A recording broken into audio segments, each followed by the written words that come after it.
Wow, no sound. Okay. Can you hear me now? Did you guys get notifications? Sorry about that. You're reading my lips. We had a bunch of issues yesterday, so I wanted to test out the live stream today. Sorry about the mute. Test out the live stream today to make sure that you actually got a notification. It did do a dual. It launched another stream at the same time, which was in private, thankfully, but I'm still having that issue. I don't know what's going on, why that's happening. It's kind of frustrating. I've never had that issue happen before. Let me check Facebook real quick. You guys did get notifications? Amazing. And I'm talking about YouTube notification, not no Discord shit, whatever. I'm talking about YouTube. Okay. So we're going to be talking about Leila Cavett. Sorry about all the issues from yesterday to today. Trust me, it frustrates me too. I don't like to have those kind of issues, especially back to back. And Silvio this morning had sent me a small little snippet of an update with regards to Leila Cavett. Shannon Ryan, which he's locked up on second-degree murder. He spoke to a news person from jail. So what I want to do is recap it. We're going to go through some of the story. I do have a playlist on YouTube and Facebook. Let's fix that. Okay. And this story is crazy. It's crazy. I'm going to try to get through the story and hopefully not muddy the waters. If you guys can hit like to it, appreciate it. I'm going to try not to muddy the water. We're going to go over the timeline. The craziest thing that we're going to see, which is coming on later in this video. Hey, what's up, iCkEdMeL? Oh, welcome back to the, damn it, I just screwed up. Everything's screwing up for me. Is this video here. We're going to get to that in a bit. This Shannon Ryan himself speaking on the situation, saying all kinds of crazy shit. When I was sitting here and kind of going through the story, it kind of reminded me, it took me back to back then. And Silvio had sent me a little snippet of, Silvio and, and it took me down memory lane. And supposedly they're still searching for this woman. I thought they gave up.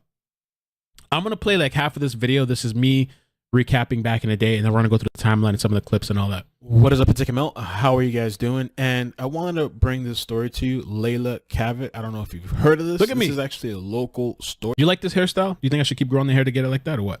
For me, and it's a mother, 21 years old. She's originally from Alabama, moved to Georgia, and I want to give you some more of the history and information on that, and then somehow ends up in... They have no idea why she would have come to Florida and that she only has distant relatives who live in Tampa. Leila's sister Tiana and the rest of the family are desperate for answers and new clues, wondering why she was even here. She lives in Georgia. In Florida. And, well, the only reason they knew, apparently, that she was in Florida is because her child, 2-year-old, was found wandering 2 miles from the location where they found her vehicle. It's been more than a week since 2-year-old Kamdyn was found wandering alone outside an apartment complex in Miramar. 9 days. And I remember, you know, because I'm in South Florida, I remember when this happened. And we're all just hearing about some kid that's found wandering alone. Or everybody's like, what the hell is going on? And I remember the news clips and the pictures, and everybody's trying to identify who Kamdyn is and what's going on. And it was really crazy at the time. Days later, there are still no answers about how he got there or what happened to his mom, Leila Cavett. The vehicle was found in Hollywood, Florida, which is a place I've talked about before, that specific Walmart, the 24-hour Walmart. Cavett was last seen on July 25th at a Walmart in Hollywood. To me, it can be pretty sketch, especially at night. Just, you know, weird cars out there just parked up there, standing out there. I'm sure there's many more Walmarts like that. And so her vehicle was found there.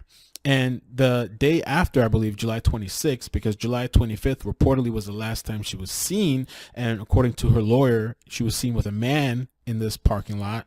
On July 26th, the child is found wandering about 2 miles from this location. Her 2-year-old son was found the next day walking alone about 2 miles away from the Walmart. And some really good Samaritans called the police. And, well, the picture of this child was put out on the internet or on TV so they could find the identification of who the parents are of this child. And that's how the whole situation came to be, is that the family in Alabama sees this child on TV and everybody's wondering, who does this child belong to? Every day that passes, to be in more and more danger, and we just don't even know it. We have no answers. Cannot get a hold of her in the slightest. So some of the bits of information that I put together from online reports, most of this is from the Miami Herald.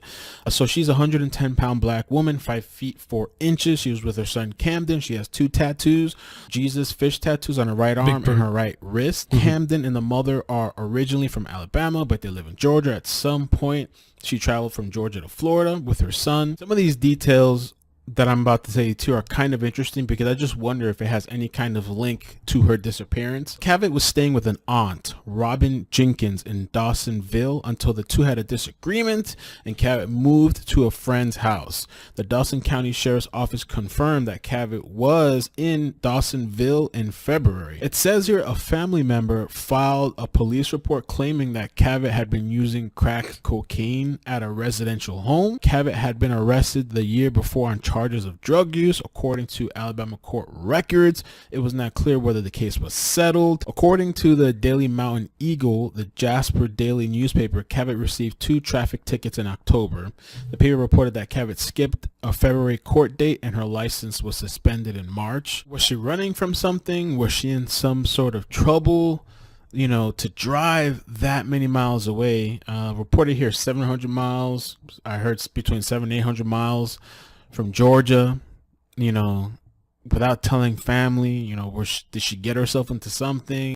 And so some of the things that kind of happened, which we're going to see a little bit too, is that Shannon was claiming that and they knew each other from like Alabama, apparently. They had some sort of previous history, apparently, but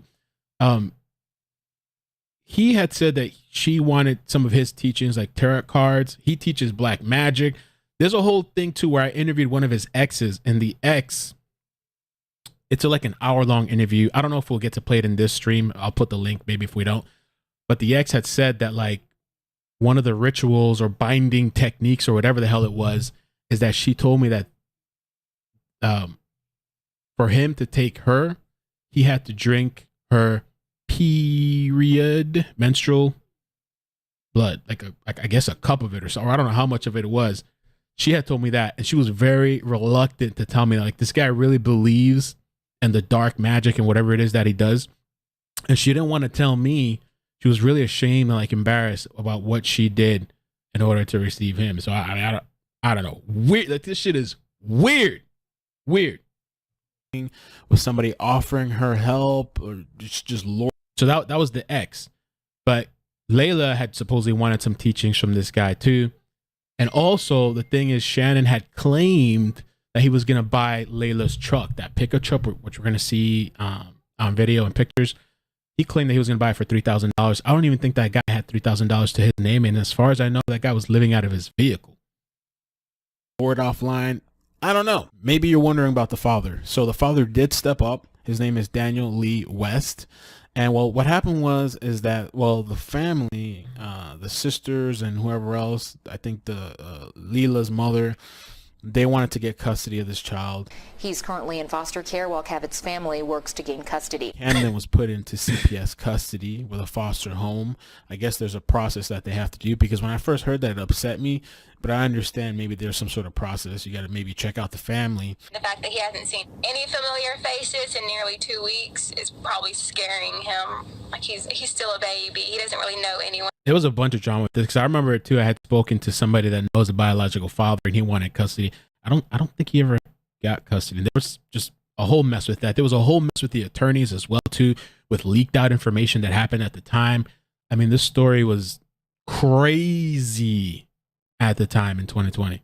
One down there. The father, and when I say father, I'm talking about Kamdyn's biological father. He stepped up. He reached out to Miramar police. I believe they advised him he's going to have to do like a DNA thing so they can verify that he's the actual biological father. So hopefully, you know, they get this child in a safe place like ASAP, because I just couldn't imagine a child, like the sister was saying, you guys being gone for 2 weeks away from everybody that he knows.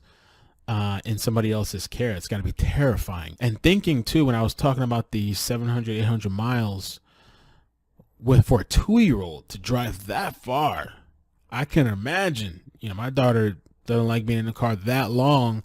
I can imagine driving 700-800 miles.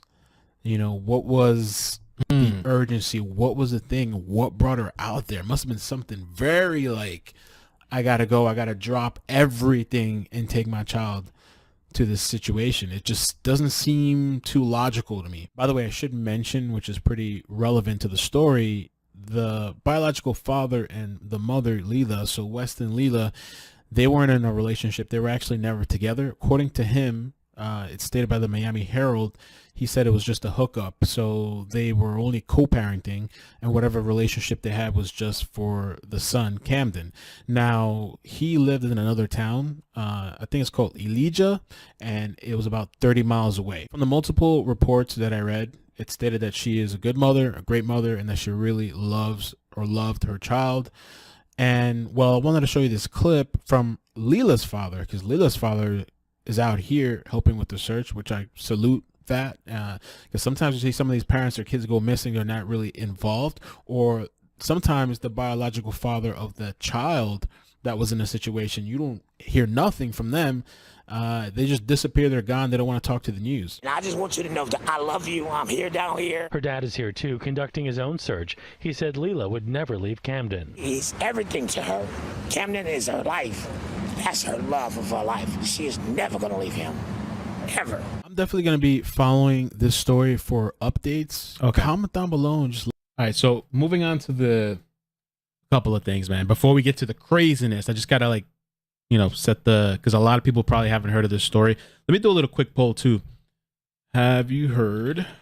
Who heard of Leila? Because a lot of people had come to my channel from this story. This is a bunch of various stories, but this is one of the more known because it's a local story to me. But there's also a lot of new audience on the channel. That's why I figured it'd be a good opportunity to kind of recap a little bit as much as we can. An Alabama man who is a self-proclaimed witch has been charged with second-degree murder in connection with the disappearance of 21-year-old Leila Cavett. Hollywood police announced late Tuesday. This is an old article. Her body has still not been found, and they've been searching like this dumpster that's right next to this. Oh wow, I'm blocked here. To the racetrack, which I'll show you guys in a bit.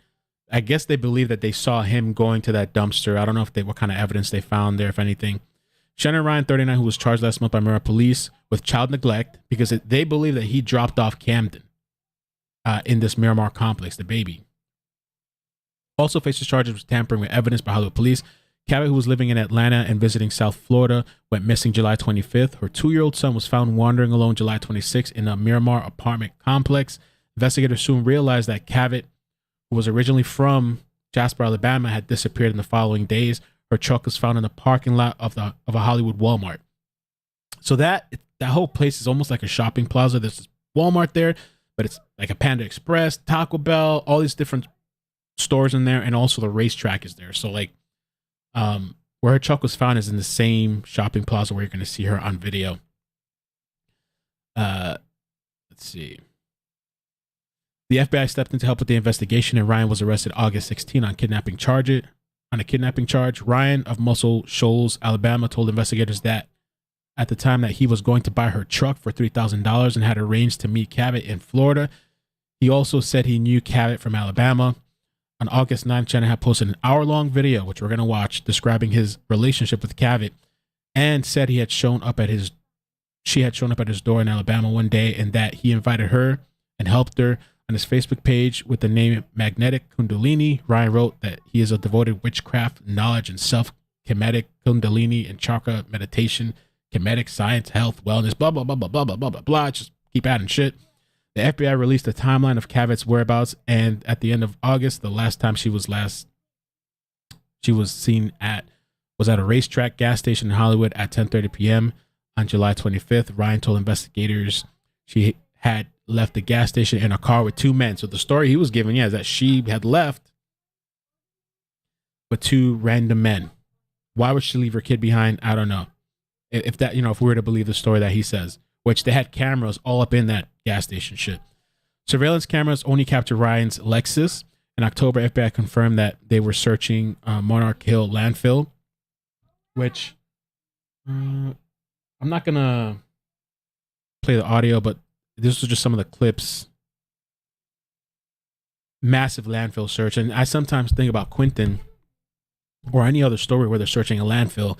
And it's kind of scary because sometimes they really, I mean, and they took really long though to act on Leila Cavett to search this landfill. I don't remember the timeline exactly how long, but they took a long time, I think, to search this landfill. And so nobody was found. In Tuesday's arrest report, Hollywood police say Ryan was caught on video buying carpet cleaner, trash bags. He also searched Google for does bleach and alcohol make chloroform. The report also details how his cell phone and surveillance placed him in the apartment complex where her son was abandoned, hence the child neglect charges. Ryan's defense attorney could not be reached Tuesday night. So that was one of the good articles. A brief timeline again. I don't want to recap too much, but September 2019, Leila was arrested for drug charges in Cordova. October 2019, received 2 traffic tickets, last confirmed to be Walker County, Alabama. February 2020, failed to appear on the traffic violations from October. March 2020, driver's license suspended. July 14, Leila posts something for sale in a Georgia garage sales Facebook group, which a lot of people were looking at that at the time. I forget why. Thursday, July 23rd, Danny Lee West, which is the biological father of Leila, sent $60 for a dental appointment for his son, biological father of Kamdyn. Leila picked up the money at a Walmart in Georgia. Leila sent him a photo and video of her and Kamdyn at the Walmart. The dental appointment was supposed to be at 2 p.m. on Thursday. Friday, July 24th, 10:12 a.m., Danny Lee spoke with Leila on the phone. Saturday, July 25th, friend texts with Leila and sends a picture of her and Kamdyn at a restaurant in Georgia. Leila is last seen at Fort Lauderdale Beach with a black male. We're actively investigating the disappearance of Leila Cavett. She was last seen Saturday, July 25th. And this is a question mark with this because that doesn't make sense right here. She was in Florida. She was last seen on Saturday, July 25th, 2020. On Sunday, July 26th, her 2-year-old child was found wandering alone in the city of Miramar. A vehicle was recovered on Tuesday, July 28th, 2020, in the area of State Road 7 and Hollywood Boulevard. She has no known ties to South Florida area, but possibly in the area of Fort Lauderdale, and in the company of a black male. Ebony Williams, mom of 4, she's the one that found Kamdyn. And I spoke to a neighbor in that area that knows Ebony. And at that time, that video blew up on Facebook. I still have the video. After we play the Shannon Ryan one, I can play that. And this was a Miramar Post. This is a special thanks to Pembroke Pines Police Department who assisted in the search, and the Miami-Dade Police Department for their bloodhound. Fortunately, we didn't have an update. They spent hours canvassing the area, knocking on doors, speaking with neighbors, and even those who drove the area. No one recognizes the child, who appears to be 2 to 3 years old, because at the time they didn't know who he was. It's Kamdyn. Danny texts Leila, 11 a.m., no response, calls twice, doesn't answer. Leila's grandmother gets a like on a message from Leila. July 27th, Leila's family sees Kamdyn and he's identified. Danny calls Leila and phone says cellular customer is unreachable at this time. Leila's reported missing.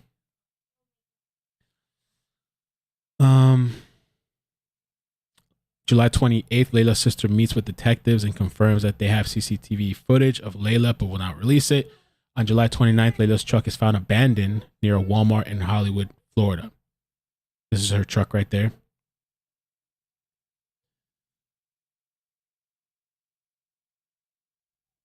And I thought I had an affidavit for this too, somewhere. And I think that's kind of it for that I wanted to show. The other thing, before we get to some of the video clips real quick, is I wanted to reference...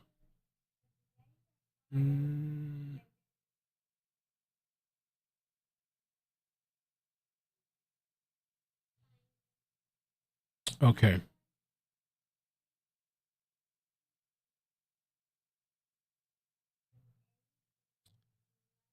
No, I think we covered all that.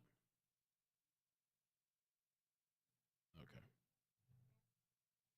So let me do this quick right here, a little timeline. New developments in the story of a Georgia mom missing now for weeks. Today, the FBI released new clues about Leila Cavett before she disappeared. The agency is now involved in the search. Wait till you hear this guy's story.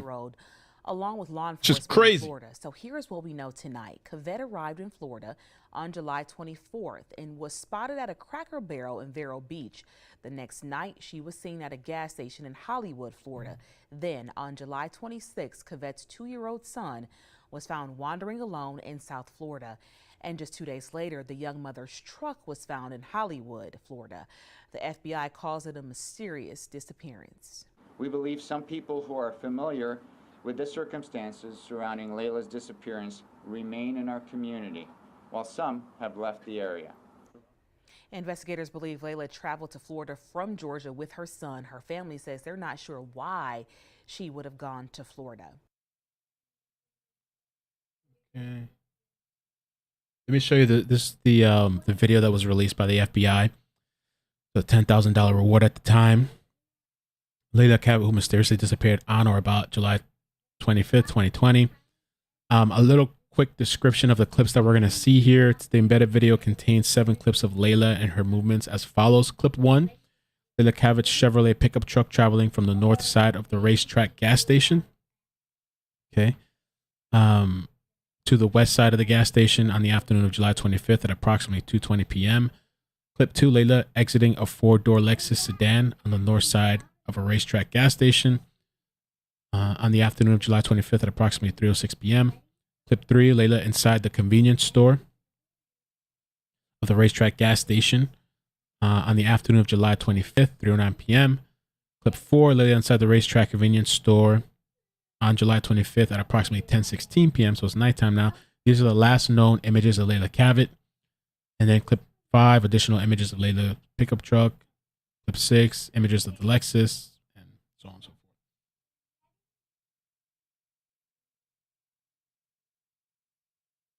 So this is the racetrack, and you can see the pickup truck right here. The tarp on the back.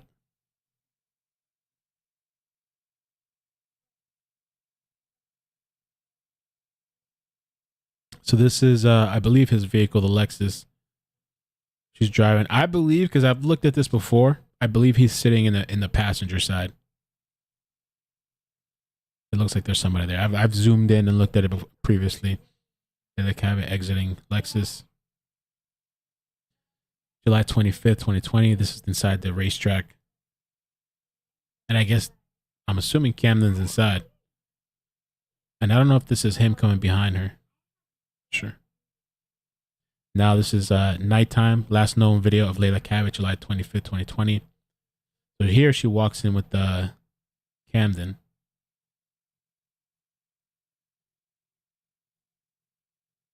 It's the pickup truck right there. So this, the racetrack and the Walmart, let me just give you a quick little visual.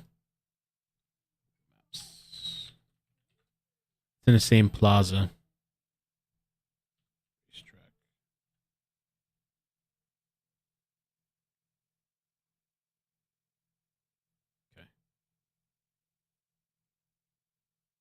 Okay. Let me just show you this. So this is the racetrack where you see earlier in the day, you see the pickup truck. Then you see the Lexus is right here. Our pickup truck was later found over here in this Walmart parking lot. And I remember at the time it was so crazy because people were going around looking for suspicious vehicles. There was one RV truck that parks there all the time. And so people started going to the RV truck and knocking on the door and trying to find answers. I think they already had spoken to police, but it got so bad that RV truck had to leave the area because people were thinking that maybe the RV truck was involved.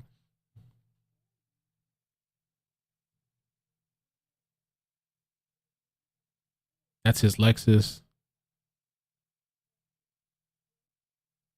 Yeah, I know, right? Nothing good ever comes at Walmart, yeah, or happens at Walmart. This is the updated video clip that Silvio had sent. Let's take a look at this. A self-proclaimed witch accused of killing a young mother in 2020 is talking only to Local 10 News. Police continue their search for Leila Cavett, who disappeared 2 years ago. Local 10 crime specialist Bridget Matternow has the exclusive. The circumstances surrounding the disappearance case of 21-year-old Leila Cavett are mysterious and troubling. The young mother and her 2-year-old son traveled to South Florida from Georgia in 2020. She made the trip to sell a white pickup truck to a man named Shannon Ryan.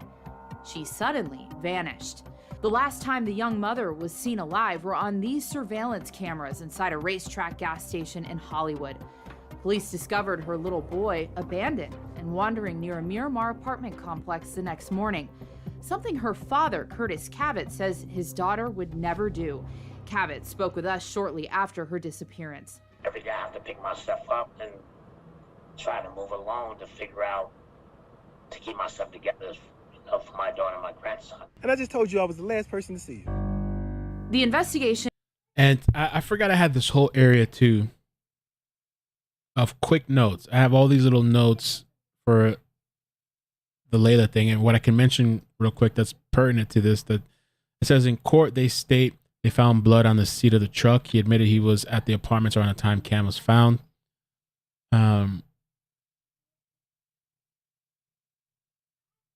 Let's see what else.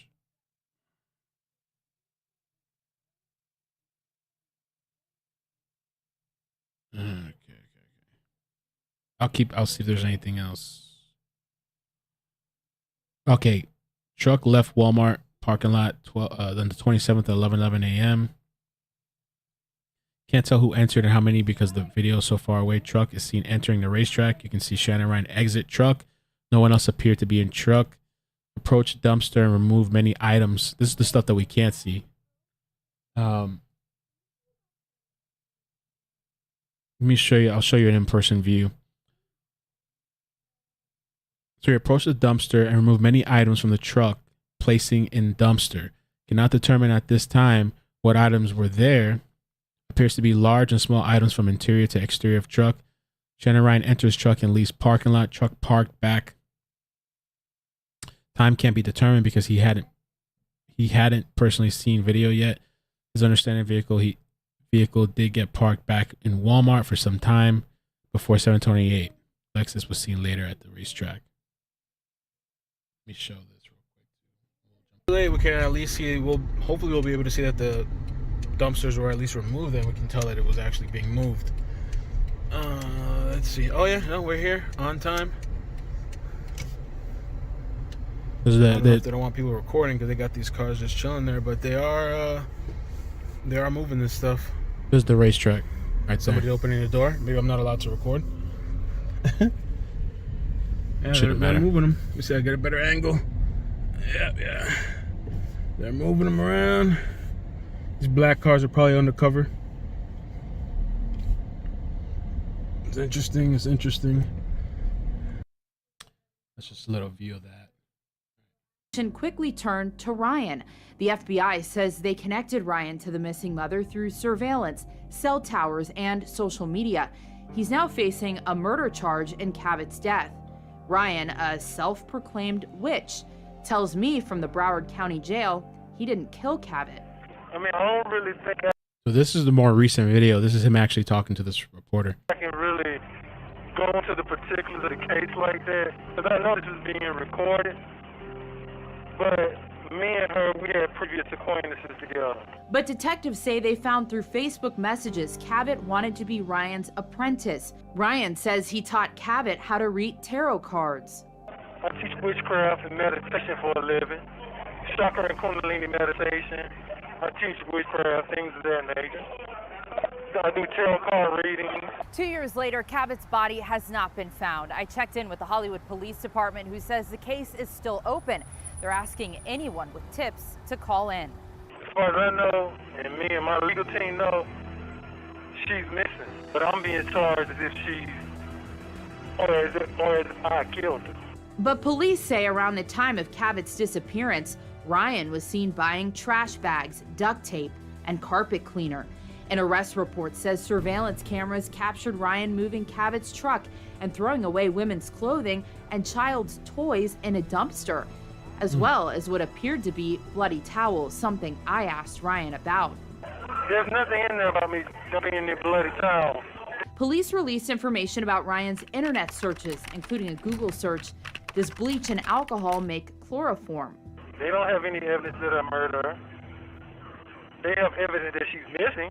The FBI carried out several searches at a landfill, but her body has never been found. I did reach out to several members of Cavett's family for this story, but no one was able to make themselves available for an interview. In Broward County, Bridget Matter, Local 10. Okay. Now, before I play, we can close this out. We can do that later. I wanted to share, we're going to watch the video Shannon did. But this real quick too, because it's kind of important. So, cell tower locations. Shannon Ryan supports what is seen on video. They went to Fort Lauderdale area, beach area. They went back to Hollywood area, including Walmart racetrack area. That's it. Cell tower stays steady for the rest of the evening. 7:26 movement to. I don't know if they meant between 8 and 8:30 a.m. I think. Shannon Ryan uses tower in area of apartment complex. So this would be when he's dropping off Kamdyn. Then Shannon Ryan goes to the Hollywood racetrack, Walmart area, then stays in Hollywood area, tower, then tower and Sunrise area. This is why some people were actually kind of wondering what happened in Sunrise. Because he goes to the racetrack in the Walmart area, then stays in Hollywood area, tower, then tower and Sunrise area is used. So he went to Sunrise, apparently. People are wondering for what? Did he do something there? Does he know somebody there? Did he discard of her potentially there? Is used, then returns to Walmart racetrack area for the rest of the night. Stays put. 7:27 cell phone towers in Hollywood only used. Leila Cavett's tower location 7:20. I'm not sure why it starts from top to bottom, but 7:28 none. 7:27 none. 7:26 none. 7:25 Wi-Fi only. Seen Wi-Fi accessed iCloud backup at 11:20 p.m. Racetrack gas station. Her phone has not been recovered.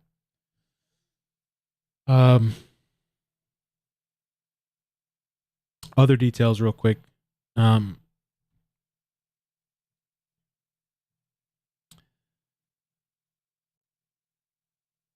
Interview on the 28th, Shannon Ryan, Walmart parking lot. He tells them that he met with her, went to the beach initial meeting to purchase truck for $3,000. He says he last saw them early morning hours, 2:30 a.m. on the 26th. No Facebook messages about selling truck. Damage to the driver window, broken.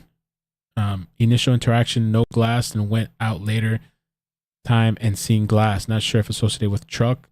Sunshade hanging down. Forensic work being done in lab. Shovels, 2 in bed of truck. Had red spots. 1 shovel presumptive blood according to lab. Not determined whether human or non-human. Confirmed blood on driver's side rear passenger seat and head portion of seat.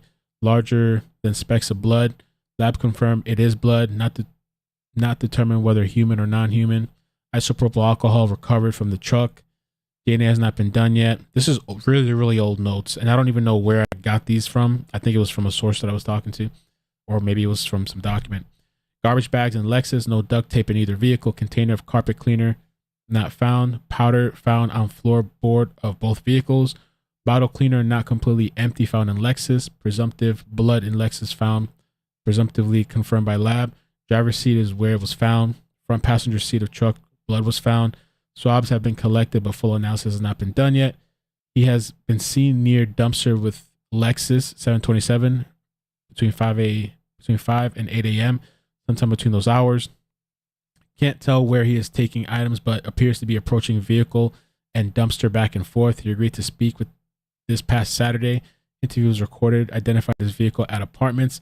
Says he was there because of a flat tire. So that's the reason he gave, apparently, about being in those apartment complexes where Kamdyn was found. Is apparently he said he had a flat tire. Doesn't show Kamdyn in car, but shows him leaving area in which he drives off. Does not show Kamdyn getting out of car. All right. And I just had a bunch of other stuff too on this, but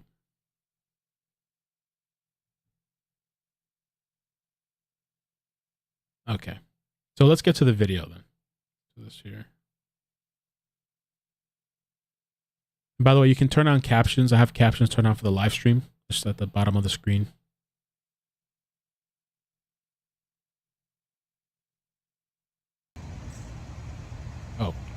Greetings, family. It's a beautiful day outside, enjoying the day after Lion Gates 9, so I'm born, birth into existence. Today, I want to talk about Leila Cavett, or Cavett, who she is and what my connection is to her. You know, Leila's missing right now. And I just want to say this. Why is it the only connection that you made between me and Leila Cavett is the one that I posted?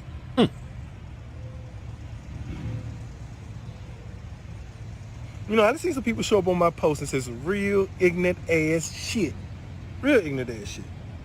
Yeah. Some of the same individuals that I've been helping for the last 5 or 6 years.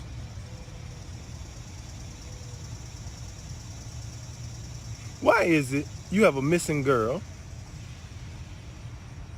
or a missing woman, and the last person that seen her, which is me, who talked to the police, you ain't heard nothing about me?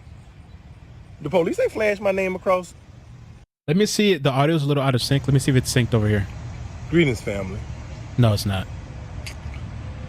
It's a beautiful day outside. No, it's not. Just how it is. Okay. Well, he's talking a whole bunch of shit in this they video. haven't put me on TV. They haven't put out a warrant for my arrest. But some of you motherfuckers want to show up on my post and say some of the most ignorant things. Watch yourself. Watch yourself. Because you end up making yourself look even more foolish toward the end.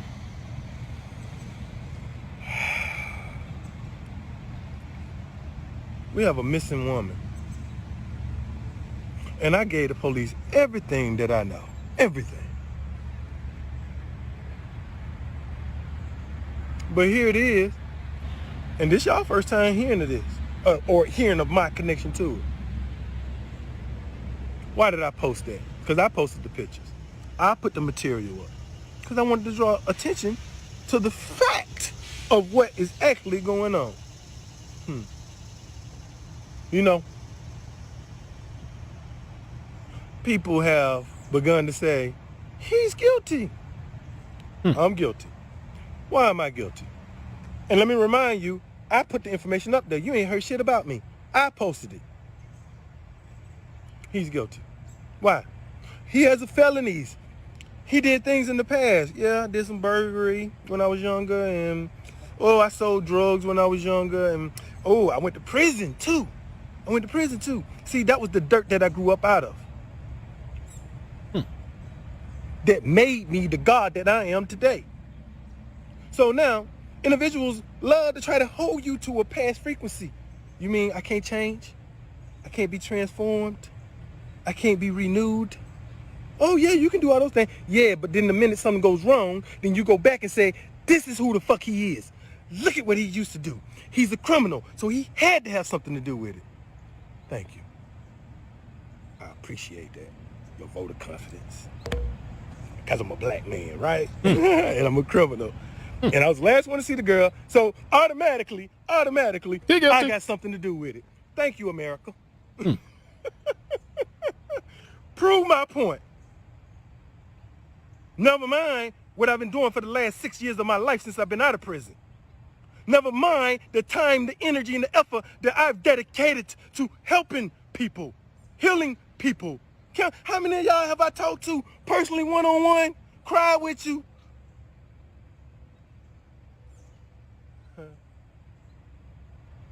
Yeah, he's a criminal. Lock him up. He did it.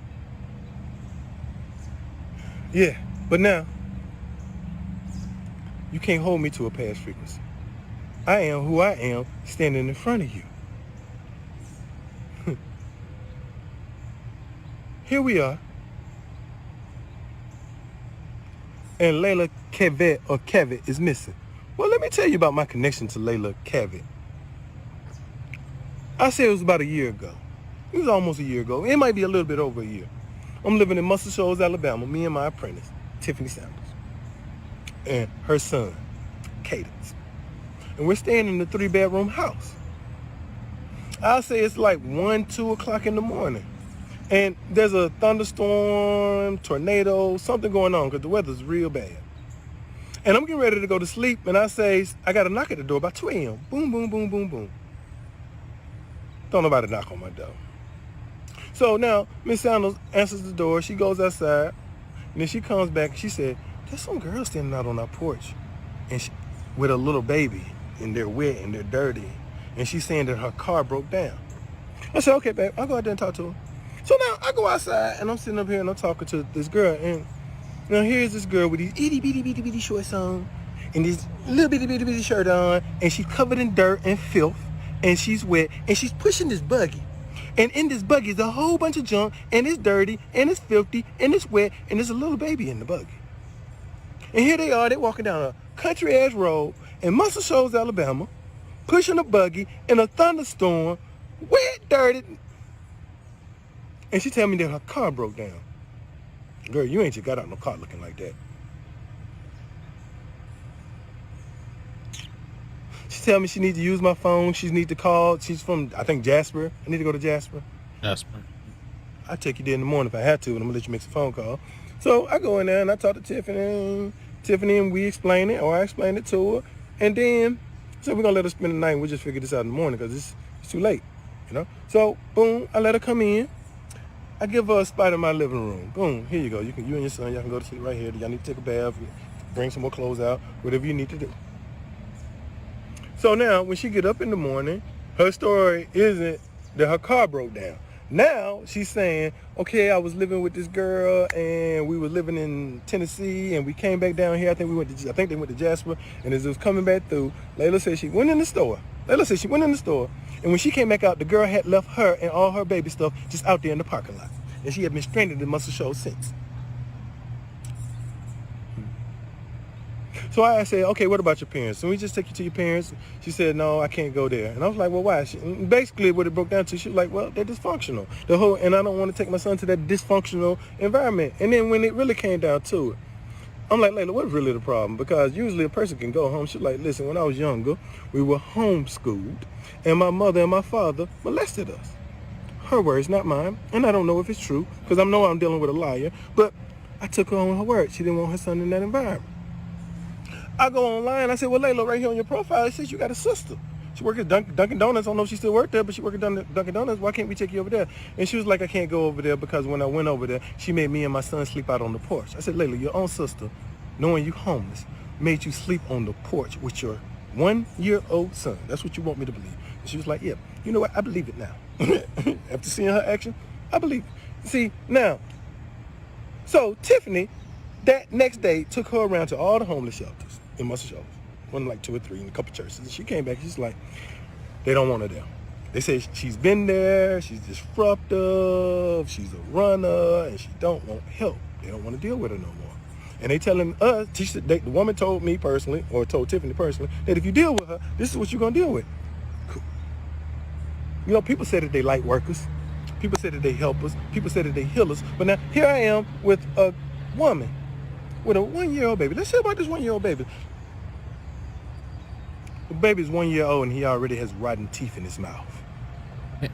And when she got up, and I don't know. I mean, I've heard a lot of things aren't true. You know, I don't know.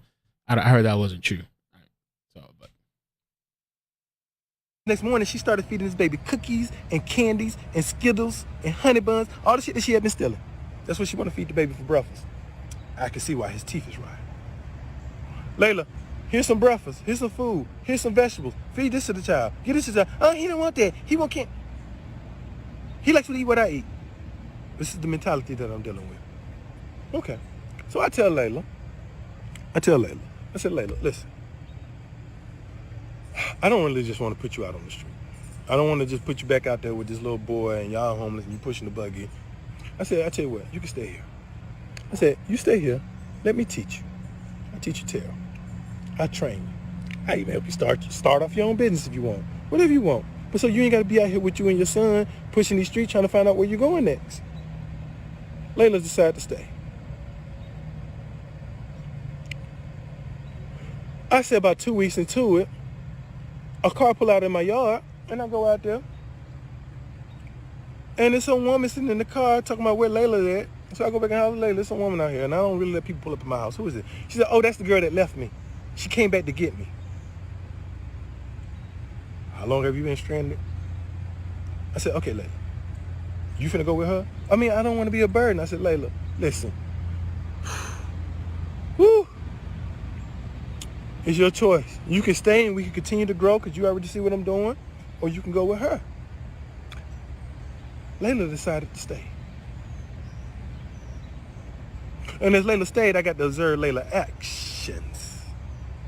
You know, I got a 1-year-old boy here and he ain't got no teeth in his mouth. I mean, rotten teeth in his mouth. And this girl sits him up in a car chair at the kitchen table, doesn't strap nothing, not even balance right, and he falls out and hit his head.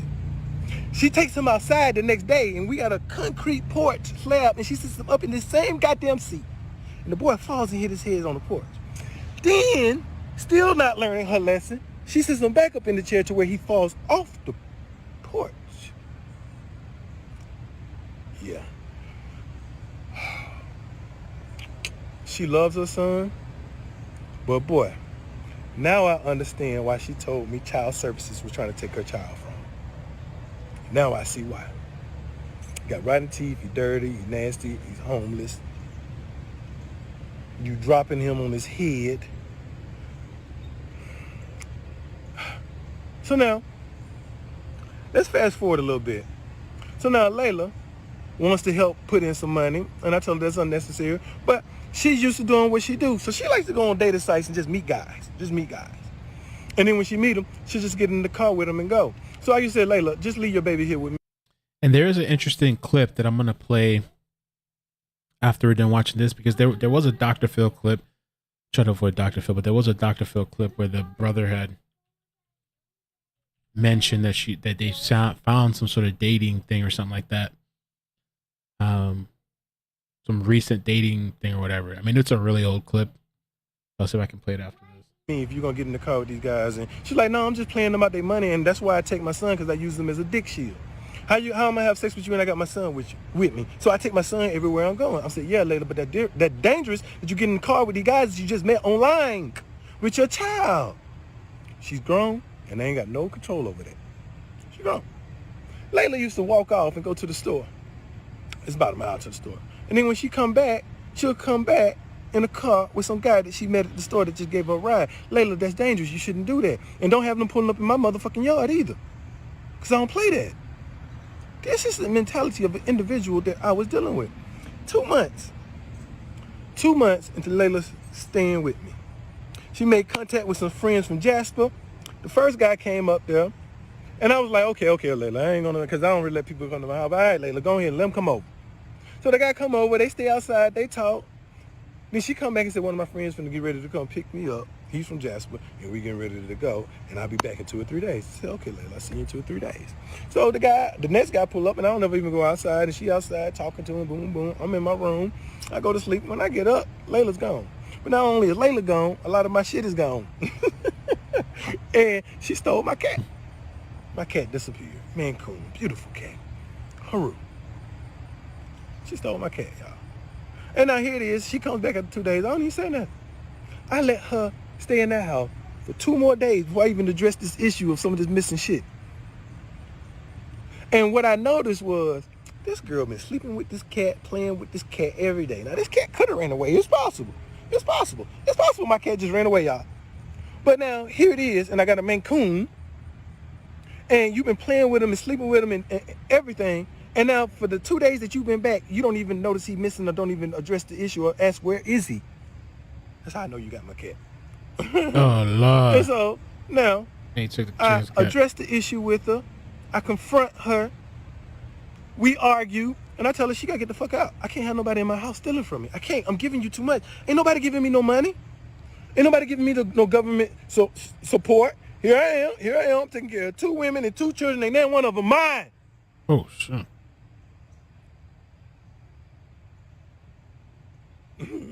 Let's talk about it. Since we light workers, since we help people, well, here I am helping people. Here I am, I just took someone homeless off the street, her and her son, and I gave her a place to stay, and she just stole from me. So you know what? I'm gonna put her back out on the street.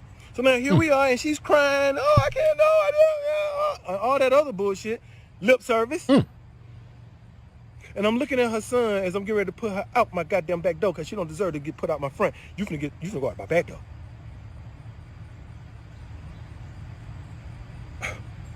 And I look at her son. Why did I look at him? Because he's crying. This is a little boy I've been taking care of for almost 2 months now. And my heart break. She found that last little piece of heart that I had and she broke it. And I'm like, Layla, come here. Because you don't have nowhere to go. So why are you stealing from the only person that offered you a place to go, that offered you a job, that offered to teach you, that offered to give you support, and ain't trying to have sex with you, ain't trying to manipulate you, ain't trying to get in your panties, ask you for nothing. Yeah. And you want to steal from me. Here we go. I let her stay. Ooh, swinging. But you know what? I got my own plans right now. So in my mind, I'm like, yeah, I got to get her out of the house because she ain't going to continue to take. See, I understand that she's a thief. I've been a thief. I understand that she steals. I steal, so I ain't gonna pass no judgment on her. I just want you to change like I changed. A motherfucker can change, y'all. You can look at a report, or you can look at a person's felonies and say, oh, this is who they are. Nah, that's what's on paper. I'm in the present. I tried to bring her to the present and not her past. Here we are. And I decided to manifest Leila a car. He manifested it. Get your away from me. And so now, manifestation. And I decided to manifest Leila a car. Eric, thanks so much for the super chat. Says, will you cover Delphi murder arrest statement Monday? I will. I set up a stream for Monday. So if you go to my YouTube page, on the front page, there's a stream set up for Monday. And tomorrow I'm going to be talking with a friend. We're going to go over a little bit of the story and kind of, she's going to help me out a bit. Mermaid, thanks so much for the super chat. Says, for a trial size bottle of hair gel. Thank you. Yeah, let her up and get you away from me. And so now, I think it took like a week or two. It didn't take much longer. I don't think she stayed with me much longer after that. Maybe it was a month. Maybe it was a month. It was on Jamie. And we manifested her car. Skirt. The first time Leila leaves my house. Here you go again. Here you go. Second time she leaves my house. In her car. So much stuff turned up missing. Oils. Herbs. Bags. Stones, crystals, about this size. Not the crystals. They just gone all of a sudden. Oh, so I'm mad. Oh, we exchanged all kind of texts back and forth. I didn't take your stuff. I know what you're talking about. Leila, come on. Okay, so here it is, and I hexed her. Till you return all my shit. Till you return everything that you took. You're going to remain homeless, and everywhere that you go, people are going to try to take your son from you. That was my hex. Extra. And now, here it is. Yeah, y'all got to realize I'm all the way thorough and honest. I don't play. So now, here it is. I'll say about 6 or 7, 8 months go by. Me and Leila make contact. And forgiveness is given. And here we are, we on a new journey together. I'm showing up online because here she is and she's still homeless. Living with some man that she just met. That picked her up on the way while she was walking down the street to go to work. So she said, I don't know. Here she is and she's homeless. Okay, Leila. I'll go ahead. Let's go ahead. I'll teach you. So I'm showing up online and I'm teaching her tarot. Continue where we picked up last left off at. We picked up right where we left off at. Because you know what? Leila's a witch. Natural witch. And so powerful. Because I wouldn't pour into her if she wasn't. So I'm giving her everything that she asked for right here for free. I charge $500 a month. And now here it is. And I'm teaching this girl for free that then stole from me. You can't tell me about my motherfucking heart. Couple months go by, me and Leila, we own it, all contact. But we headed in the right direction. And she says, I want it. I'm tired. If you want it, Leila, got it for you. Same thing that I offered you before you left. Still right here for you. I said about another month or two, because I think she's off in Ohio. Go by. And we really ain't talking as much, but we message. We good. Now, this is where I got to kind of shift the focus of this story to Christina Lawson. Christina Lawson is my intern. I met her around this time. She had been following me for 3-4 years. And finally, we talked. Boom. She joined the mentorship, y'all. Mentorship so now here program. we are, and me and Christina, we're meeting up for meetings. And she lives in Hollywood, Florida. Yeah. And there was a whole story with the Christina one that I can't even remember, but I don't even remember. I don't know. The whole thing with this other person. During the course of our lessons, she started telling me about herself.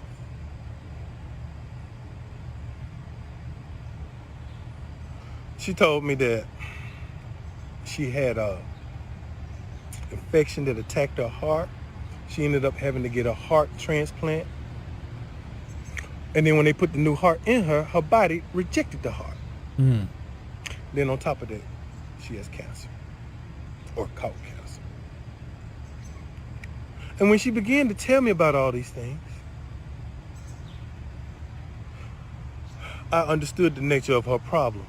I understood some things that the medical doctors, with all their certificates that they got up on that motherfucking wall, and all that medicine that they got in their goddamn cabinets, didn't understand. You replaced this woman's physical heart, but the master of the house wasn't consulted. The heart chakra wasn't consulted. Energetically, the heart chakra is rejecting that physical heart and throwing your body into chaos. And you need someone who has attained a certain level of mastery that can take part of his life force and put it into you and fix the problem energetically. Realign your heart and your heart chakra, and the rest of the frequencies will vibe together. So I came down to Hollywood, Florida, because one of my students was sick and having to go to the hospital 2 or 3 times a week. And I began to pour into her holistically and magically transform her life. Boom, boom. You need to do this, you need to eat this. Boom, let's go out here to the beach, let's go chill in the sun. Whole 9 yards. Why is this important? Because she was the reason why I was still in Florida. Once I got down there and started healing her, y'all know the mental and the emotional healing always comes before the spiritual. During this process, Christina ended up getting sick, caught pneumonia, and had to go, and I had to rush her to the hospital. What happened to the magic and shit that you were doing and all the healing and all the Kundalini shit? I'm trying to remember the story of Christina. I heard that like she got screwed over some shit. Whatever this guy was, putting out there and curing or whatever, it wasn't happening. So now here it is, now to rush this woman to the hospital. I don't know if she's even alive or I don't know what happened. Remember?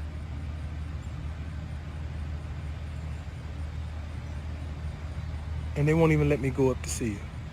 That's right. You're dangerous. Going up there.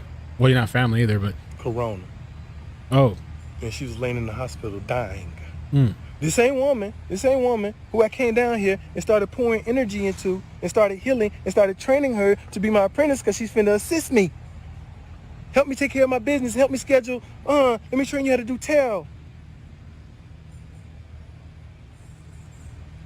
And so now, while she's in the hospital, and now I'm not going to leave Florida. Why am I not going to leave Florida? Or why wouldn't I leave Florida? For 2-3 weeks, I stayed right there in Florida, and I don't even live in Florida, and hung out because I'm waiting for her to get out the hospital. Because she ain't from Florida, and I don't want to leave her stranded. Without no help, no support, or no family. I was it. I'm it. So now, here we go. And now, I'm getting ready to go down here to Key West on the beaches and go down here to the Everglades and deal with these alligators. And Christina was the person that was supposed to be helping me, but she can't because she's been in the hospital for 2-3 weeks at this time. I'm back on the phone with Leila Cavett. She said, I had a car, a Cavalier or something, and I traded it for a truck. I said, you traded your car for a truck? She was like, yeah, it got a couple little problems with it, but yeah. So I was like, Leila, show me the truck. And she showed me the truck, and I'm like, shit, Leila, I need a truck like that. I need a truck just like that because I'm getting ready to go down here to the Everglades and shit. I don't want to go down here in the car. I said, shit, let me buy that truck from you. I'm not selling my truck. I like Leila, come on, sell me the truck. Now, here's the thing. Because I don't want to get too far ahead of myself. Leila's supposed to be coming down to Florida at this time. She's supposed to be coming down since Christina in the hospital, and she's going to help me till Christina gets out the hospital. So she's going to be the one holding the cameras and helping me. Y'all's like, why are you getting Leila? Because she's a survivor. I'm going out here into the woods, into the Everglades. You don't take nothing but survivors with you. And so now, she says she wants the job. She says she wants to be my friend. She says she wants to finish her learning. She says, I'm going to come to Florida. I said, Leila, sell me that truck. Leila said, give me $3,500. Give me $3,500 for the truck. Now, I said, Leila, what's wrong with the truck? She's like, well, there's something wrong with the gas line and spark plugs. And I said, Leila, I'm not going to give you $3,500 for a truck that don't run. You're going to have to drive that motherfucker to Florida before I even give you anything. So now, under my understanding, I'm going to say this again. Under my understanding, I thought I was the reason she was coming to Florida.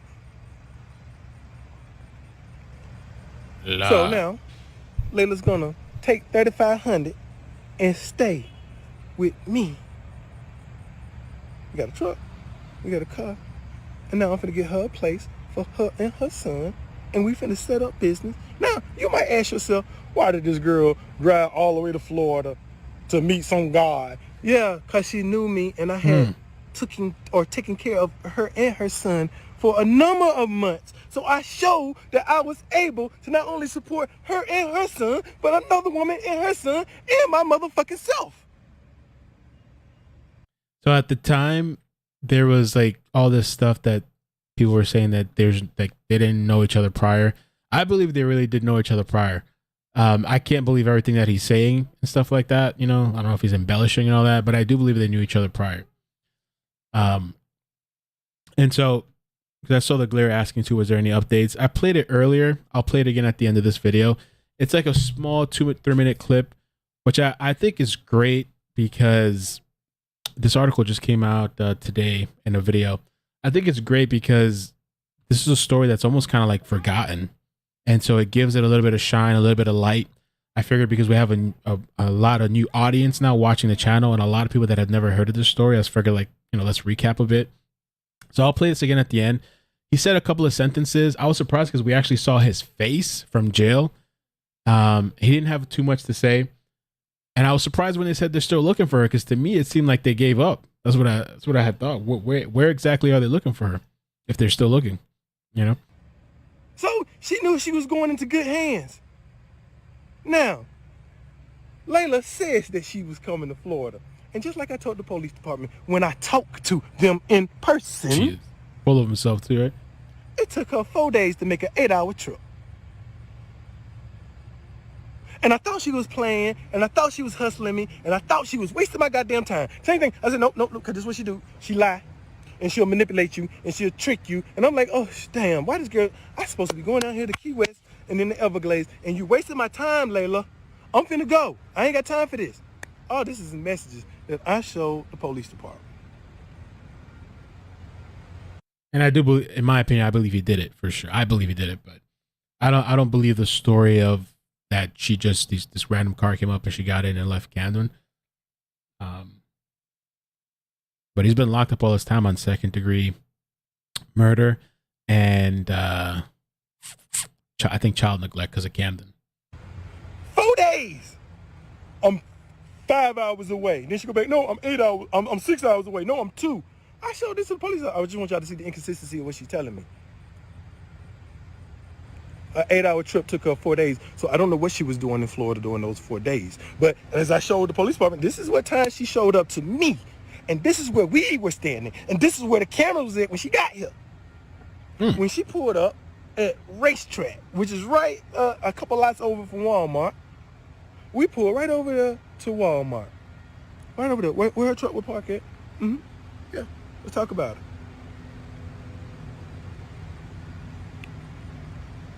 And then she got out her truck.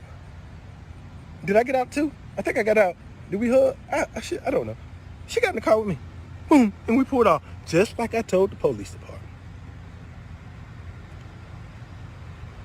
We went to Pollo Tropical in Fort Lauderdale. I bought her and her son a feast. A feast. And then we went right out here to Fort Lauderdale Park. Park Beach. And we ate. Her and her son. We ate. We smoked weed. We got high. She went out on the beach. I went to go work out. We stayed out there for a couple of hours. She got in the car. Now, of course, we didn't discuss business and things of that nature. That ain't none of y'all business. Then we went to the Cheesecake Factory to get something to eat. That's also on camera, too. I'm pretty sure they can pull that up, too. Now, once we left there, I think we ended up eventually going back towards Hollywood. Yeah, Hollywood. Bing. Hollywood. This is the exact same thing that I tell the police officer. Man, I was asleep. We pulled up to the gas station.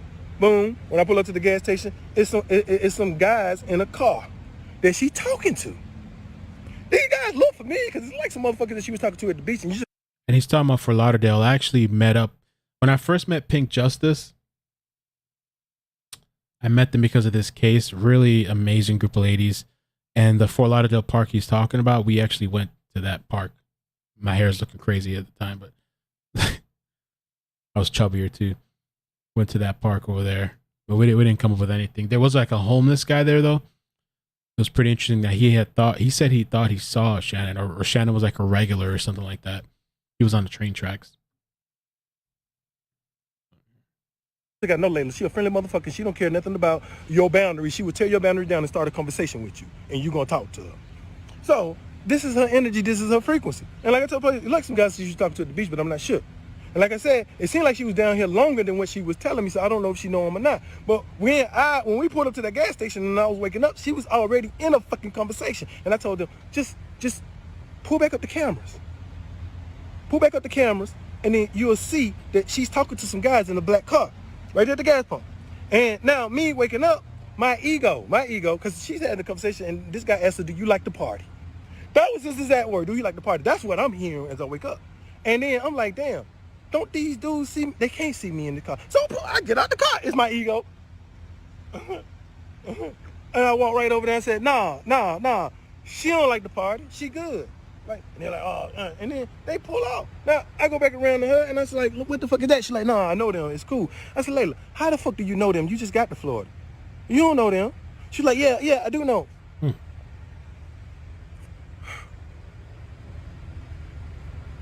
Leila got her and her son and got in the car with those guys. I want y'all to hear me. I'm at Racetrack. Walmart is like they basically almost right next to each other.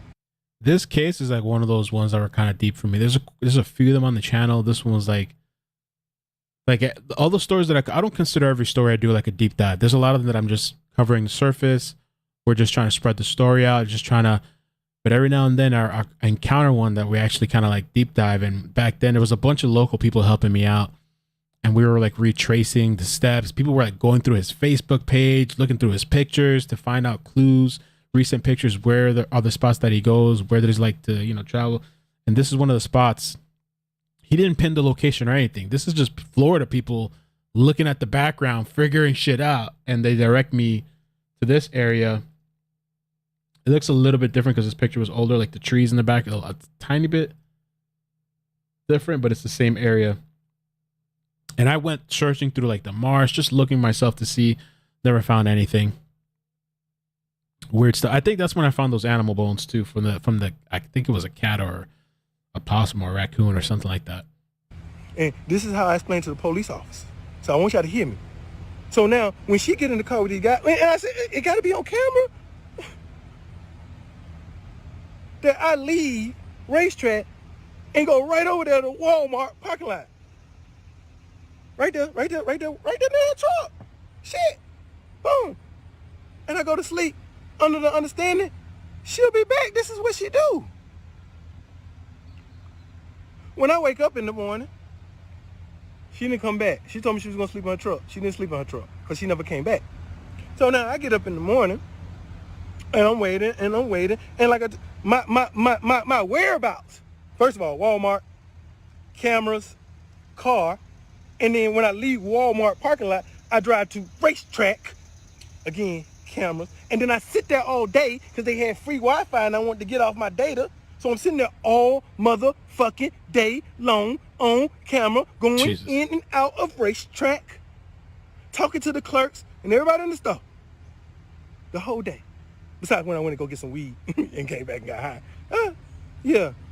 So let's talk about it.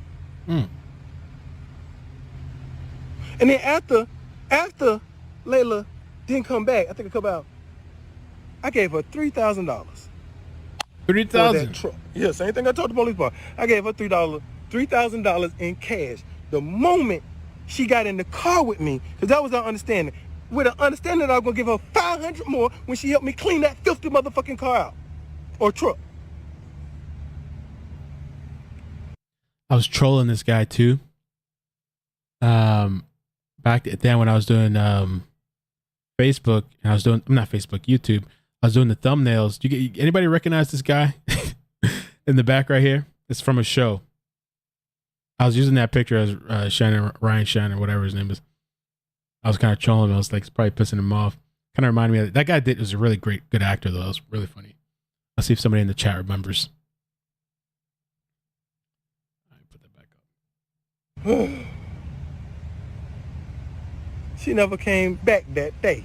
Or let's just say she took too long to come back, according to my understanding. And I said, you know what? I'll keep that $500 myself, and I'll clean this Melissa. truck out myself. Lafayette. While I'm cleaning out the truck. Oh, I just want you to understand. Yep, I fucked up. See, because she told me she was selling me the truck, and I gave her the money. I said, we'll just handle the paperwork when we get back. When we get back, we'll just go ahead and boom. I don't feel like going through all your junk and shit that you got in this car. We'll just handle the paperwork when we get back. But when I got to that store, Leila had another plan, because Leila got in the car with these guys, and I felt like I was playing. No way. I'm going to show you why. Because when I cleaned out the truck, I want to be very specific about what I said. Leila told me that she had took her Cavalier or her car, this was about 2 months before, and traded it for a truck, almost an even swap, which didn't sound right either. But now, when I go clean out the truck, guess what, y'all? Y'all know what I'm finna say. Damn, that's sad. I didn't know that guy was dead. That guy was funny as hell. Just a quick sidestep. It says, death. Ellis died at the age of 39, July 8th, 2017, Woodhull Medical Center in Brooklyn, New York. His family released a statement on July 10, 2017, saying he had an ongoing struggle with drug and alcohol abuse. Damn. And had been reluctant to talk to anybody about his addiction because of his sense of shame. And he did a really good job. Probably one of my favorite characters on the show.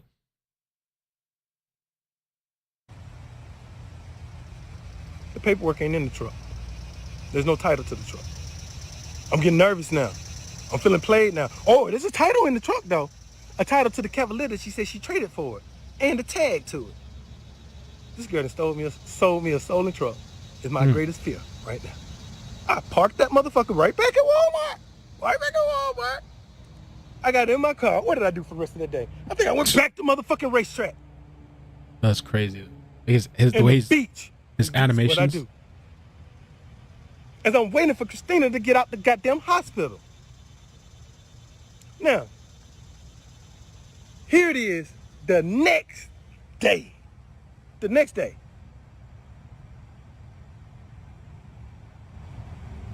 I think I immediately left racetrack. Yep. On camera. Yeah.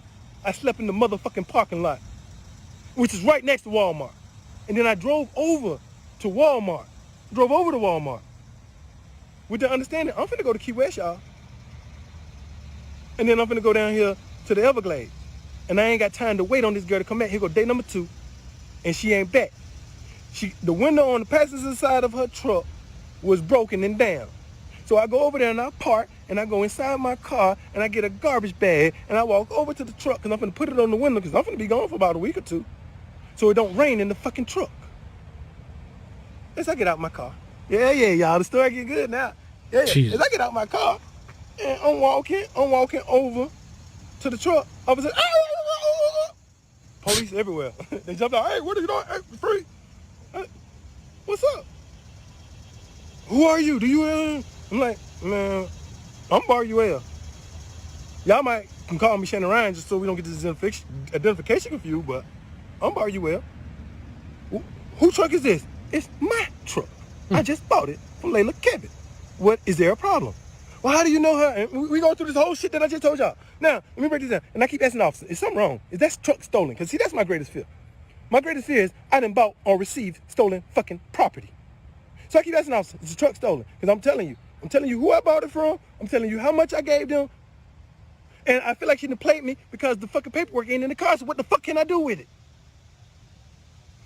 She was like, no, the truck's not stolen. I talked to like 4 officers. I ain't even going all that. I talked to like 4 officers right there in the parking lot of Walmart, and all 4 of them questioned me thoroughly.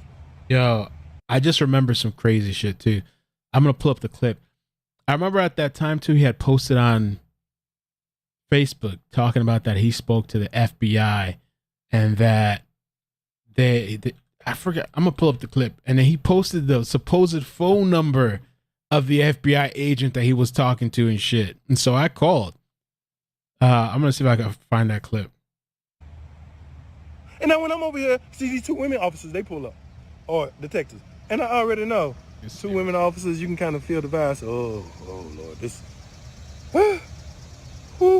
And so now they start asking me questions, but their line of questioning is different from the men that was questioning. Their line of questions are more so, what kind of mother was Leila? She's a good mother. You know, would she ever abandon? No, she would never abandon her son. I can tell you that right fucking now. She loved that boy too much. She might not have been the best mother, but she loved that boy.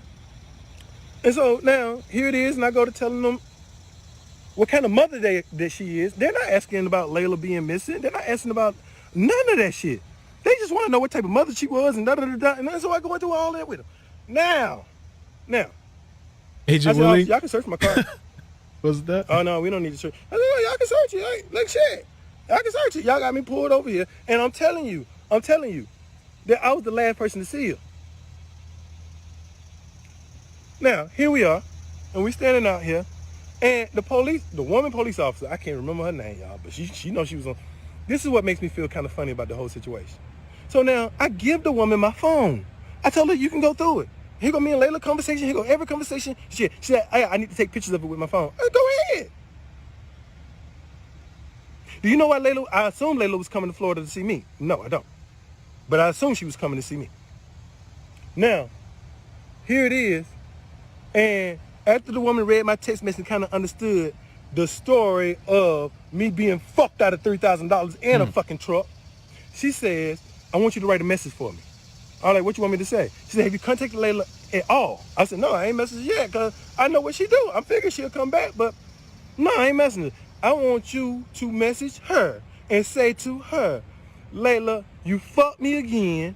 I'm tired of this shit. I don't want the truck. You can have it. I'm sticking the keys up under the seat. And you can just come get the truck when you want it. And then the officer told me, we want you to do that because we're hoping she'll come back to the truck. It made sense at the time. We're hoping she'll come back to the truck and think that she can make some extra money by reselling the truck again. So now I'm really starting to get like, man, this goddamn truck, gotta be stolen. It gotta be. Now, let me tell y'all something. I don't know nothing about Leila being missing at this time because I don't watch fucking TV. I don't know nothing about no baby being found in Myanmar because I don't watch fucking TV. I don't turn on the news. I don't do none of that shit. So when I'm standing out there, I don't know the baby missing until the officers say, not the baby missing, Leila's missing, but the baby had been found in Myanmar, and that's why they thought, and I'm like, no, Leila would never leave her baby. Now, not only do I have this officer take keys out my hand and put them in the truck, then they said, as I was getting ready to go, I think we'll go ahead and search your truck, your car. All right. While they standing there searching my car, one of my spirit guys said, go ahead and take that picture. Yeah, and take that one right there too. You're going to need those later. Just chill. And so now they searched my car then, and they said, okay, you can go. I said, I just want to be clear about one thing. I said, okay, so y'all know I'm not from Florida. They said, yeah. And y'all know I don't live nowhere down here. I be in the car, I be in a hotel room, so I don't live here. So they're like, yeah. And I said, and I just told you I'm getting ready to go down here to Key West, and I'm getting ready to go down here to the Everglades, and you're not going to be able to contact me or call me like you think you finna. They were like, yeah, we understand. So I'm the last person to see her, and y'all finna let me go. They're like, yeah, go ahead, because we don't have no reason to hold you. I got in my car, and I rode off. Y'all gotta feel me on this. Y'all gotta feel me on this, see?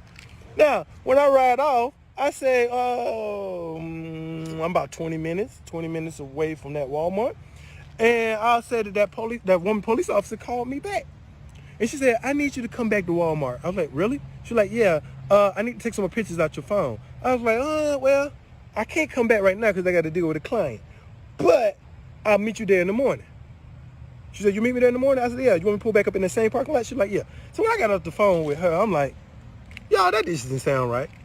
I said, I just answered all your questions thoroughly, and now you want me to come back so you can take some more pictures off my phone when I just let you take pictures off my phone. And then it was also the fact that you want to meet me, but very specifically, you want me to go to Walmart parking lot. You could have met me at the police station. You could have met me anywhere. You want me to go back to this scene for a reason, and I don't understand why.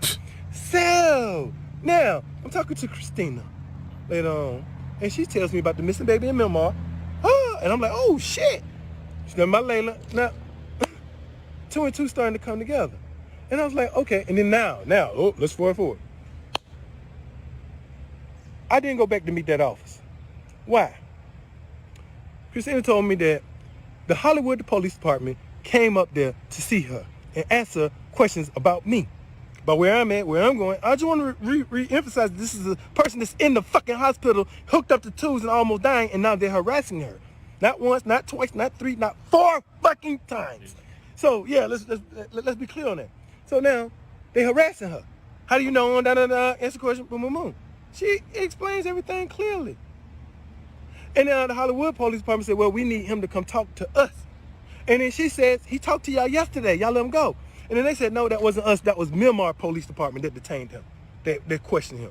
But since they're dealing with the missing child, because the child was found in Myanmar, but the truck was in Hollywood.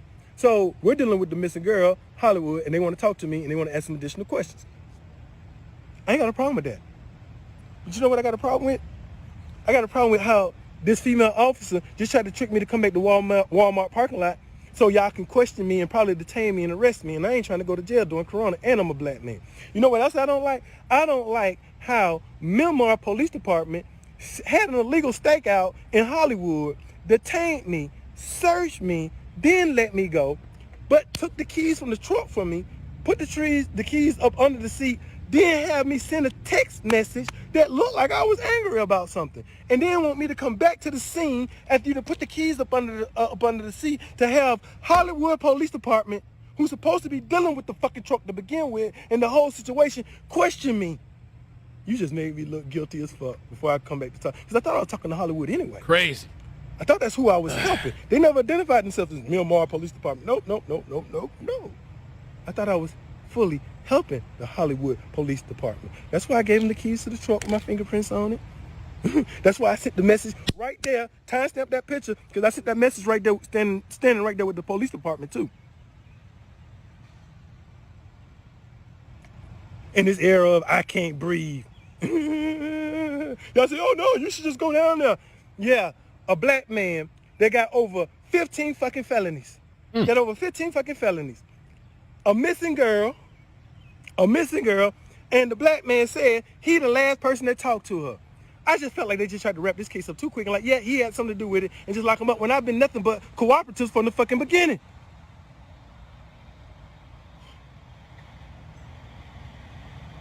It seemed like they were just trying to make a case, and I ain't the one. Now, do your motherfucking job. Find the girl. Now, here we are. And I also want to say, when that police officer was just questioning me, they didn't make it look like Leila, what's the word I want to use, was missing. They made it more look like she had ran away, just to be honest with you. Now,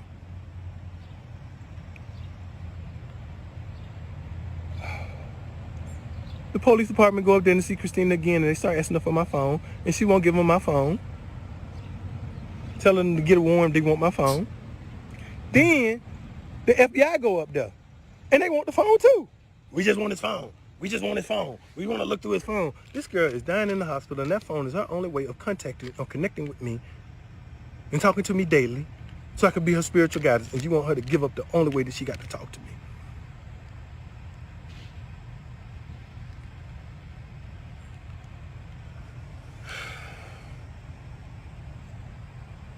Once I find out the FBI involved, That's exactly what I needed. Oh, yeah, hell yeah, hell yeah, hell yeah, hell yeah. Now, here we are, and they go up there again, harassing her about the phone, talking about, we're going to just come back with a warrant and we're just going to take it. And she's crying on the phone with me, y'all. Y'all ain't got to go through that shit. Y'all ain't got to see someone dying in the hospital, hooked up to tubes and fucking crying, being harassed and worried and stressed. So now here it is. And I tell Christina, I said, give them the motherfucking phone. Ain't nothing on it. I ain't did shit. What do they want to look at? Some weird shit? Give them the fucking phone. Stop making it difficult. Ain't nothing on it because I ain't guilty. Now, here we are. And I call the FBI agent that left his car with Christina, Agent 1. Let's talk about it. Let's talk about it. Sir, do you have a warrant for my arrest? No. Do you want me to turn myself in? No. Well, what's the problem? Well, usually when someone's missing, we're able to ask additional questions. We're able to ask additional questions, but you don't have a place of residence and you don't have a place. I told them that shit before they let me go. So don't try to make it look like I ran or disappeared. I told them motherfuckers that exact shit out my mouth, and it's recorded before I left. Because I ain't scared of shit. That's why I told them. I ain't scared of shit. Now, here it is. And he tell me, yeah. And I'm like, okay, do I need to turn myself? He's like, no, there's no reason for you to turn yourself in. I said, well, I'm on my way back to Florida. And I don't want y'all pulling up on me out of nowhere. Jump out, boys. Like I done did something wrong on some fucking criminal. I said, so I'm willing to turn myself in now, or I'll go down to Hollywood Police Department my motherfucking self. Because y'all ain't gonna make me look out like I'm a bad guy. Now, ask yourself again why they ain't said nothing about me. Because so now here it is, and I tell the agent, I said, look, I'm gonna be honest with you. Only reason that I didn't go back when that Hollywood police officer detective was calling me because I felt like they was full of shit and they had fucked up this investigation. How are you gonna detain a man outside your jurisdiction and then want to re-question me again?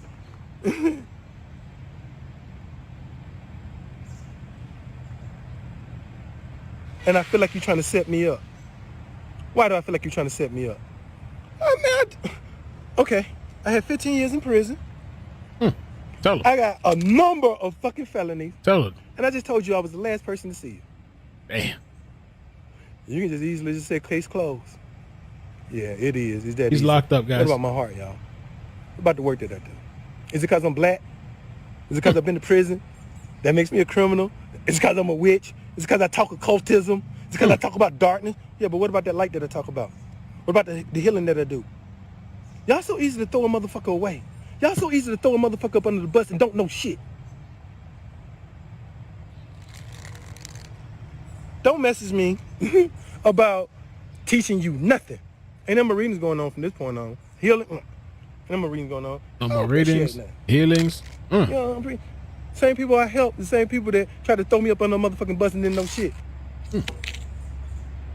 Here it is, and according to her own family, Leila was on crack. I didn't know Leila was on crack.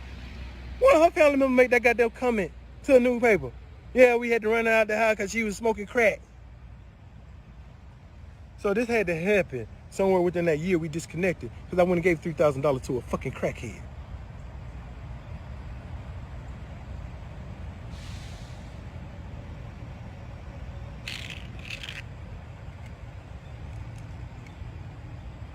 That disappeared right after I gave it to her and we ain't seen her since. And now, the FBI investigated me. They think I'm dumb, but I ain't stupid. Yeah, you investigated me, but you ain't investigating me about no missing girl. I know you ain't. Because Hollywood Police Department could have handled that. No. Because when I tried to talk to the police, the FBI agent about the case, he didn't want to hear it. He was like, no, I really don't want to deal with it. I'm going to transfer you to the other department. I just wanted to make contact with you. Man, get the fuck out of here. Really?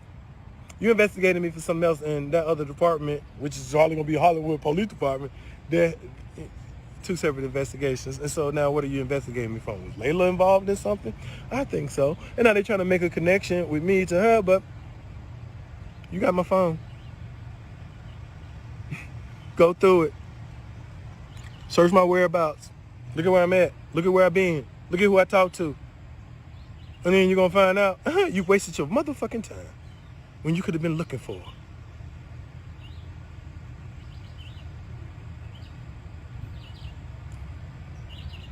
Do I think Layla's missing? Not at first. How can she be missing when she was homeless? All her family members crying, oh, Layla, where were y'all when the girl was on the street? Where were y'all when she ain't had nowhere to go? All these people got, oh, we worried about you, Layla. Oh, we miss you, Layla. Well, why y'all weren't missing her when she was homeless? And she ain't had nowhere to go, all you fake-ass light workers that want all this goddamn attention. Ooh, sure. All these people want to put up pages and shit. We searching for you, Layla. Was you searching for her when she was homeless? Because I tried to give her a fucking job and a place to stay. And try to help feed her son and take care of her son. I tried to build something with them. What the fuck were you doing besides making a fucking post? I don't know who I am. See, y'all follow a page, a timeline. You don't see the work that I do every day. You don't see the energy that I put in.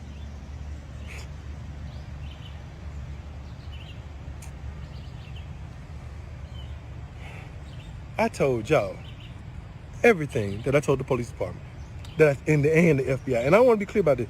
I talked to the FBI agent, Agent 1, and he told me that he's going to set up a meeting between me and somebody from some department so we can sit down and go down through the peculiars of this case the next day. Appointment, 9 o'clock.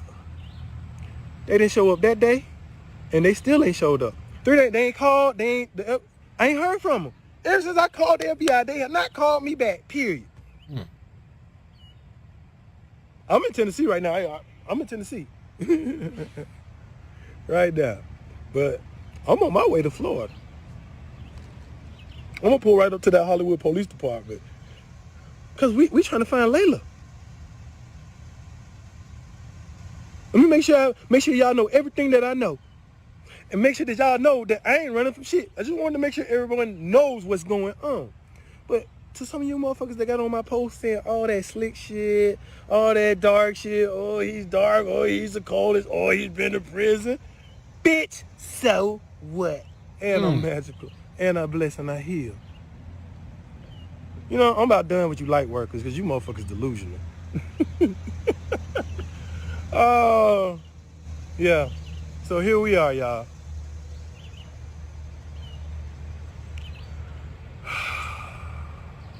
Put some respect on my name. Bar you well. So this was another clip. It's a shorter clip that he posted after. Jules says, have LE searched the Everglades? I don't know. I know that they did a landfill, and it seems like it was unsuccessful. A lot of people had talked about the Everglades because he's like one of those people that are really outdoors all the time and stuff, but not to my knowledge. This one was kind of crazy too, this clip.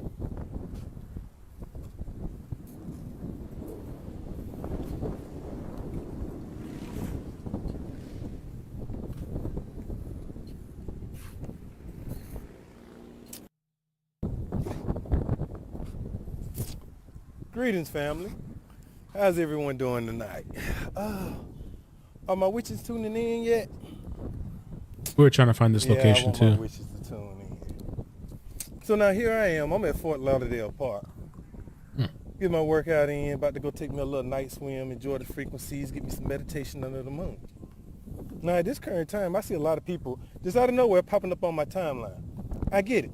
Don't nobody know who you are, and you want your couple minutes of fame. Or don't nobody know who you are, so now you want to make a Facebook group about Layla, or you want to make a group about me, and now you want some attention because you want to do light work and you want to do the right thing.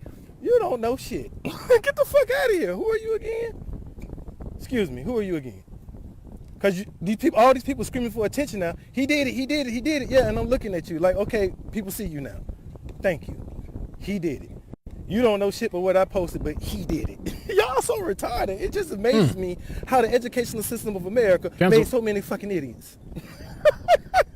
Oh, this is just so beautiful. But I just want y'all to know that I'm in a good frequency. See, because you can't fuck with me. When I said I was a mastermind, I didn't stutter, and then I back it up. So whoever the FBI think that they got is smarter than me, they can get a whole team together.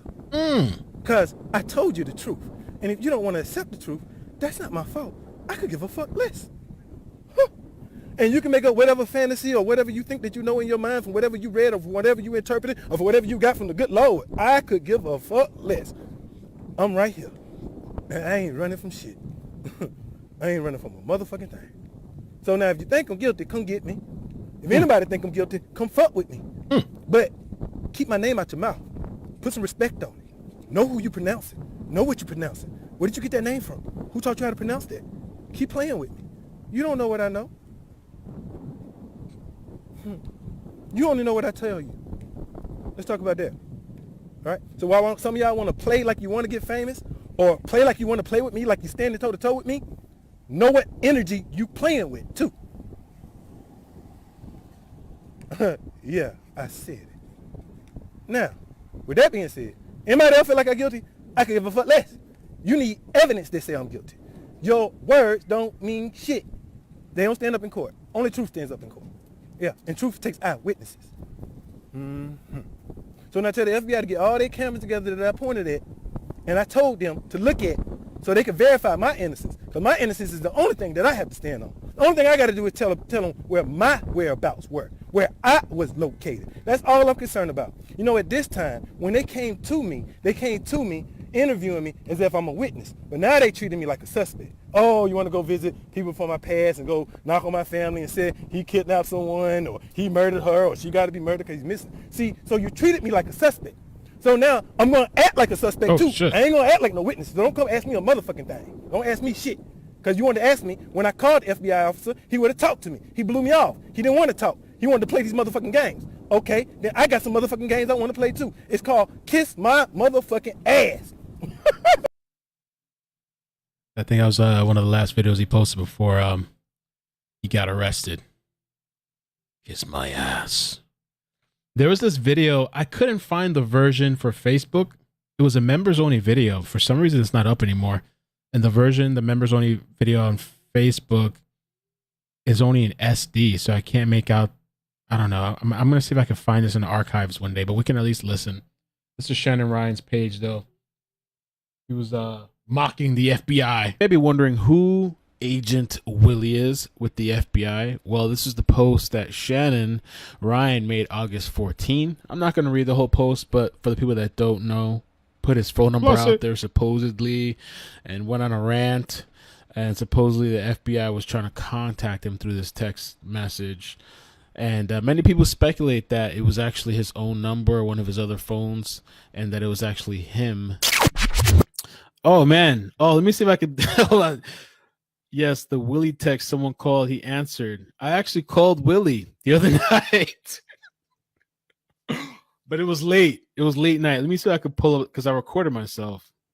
The only thing, it was too late. I don't know if Willie's is Willie a real thing? Somebody call Willie. Jennifer, tell me about Willie. Let me see if I can play this video for you guys. This is unreleased special content for the people that just stayed. Let's see. I got it here. Hey, what's up, iCkEdMeL? And Shannon earlier today posted some text message that the FBI supposedly, I guess, sent him. And I figured, let's call the FBI. Let's call Agent Willie. This is Willie with the FBI. So let's give him a call and let's see what happens if anybody answers or reciprocates.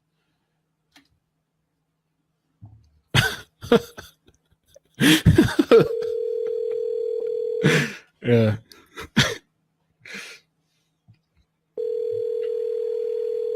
Your call has been forwarded to an automated voice messaging system. Willie is not available. At the tone, please. Willie. Shit.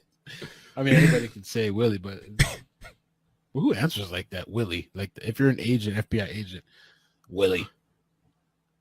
At the tone, leave him at Willie.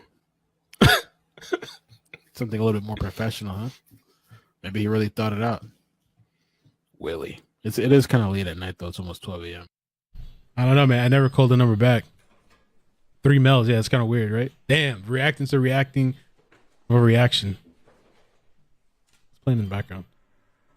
Man, I forgot about that Willie thing. It was kind of funny.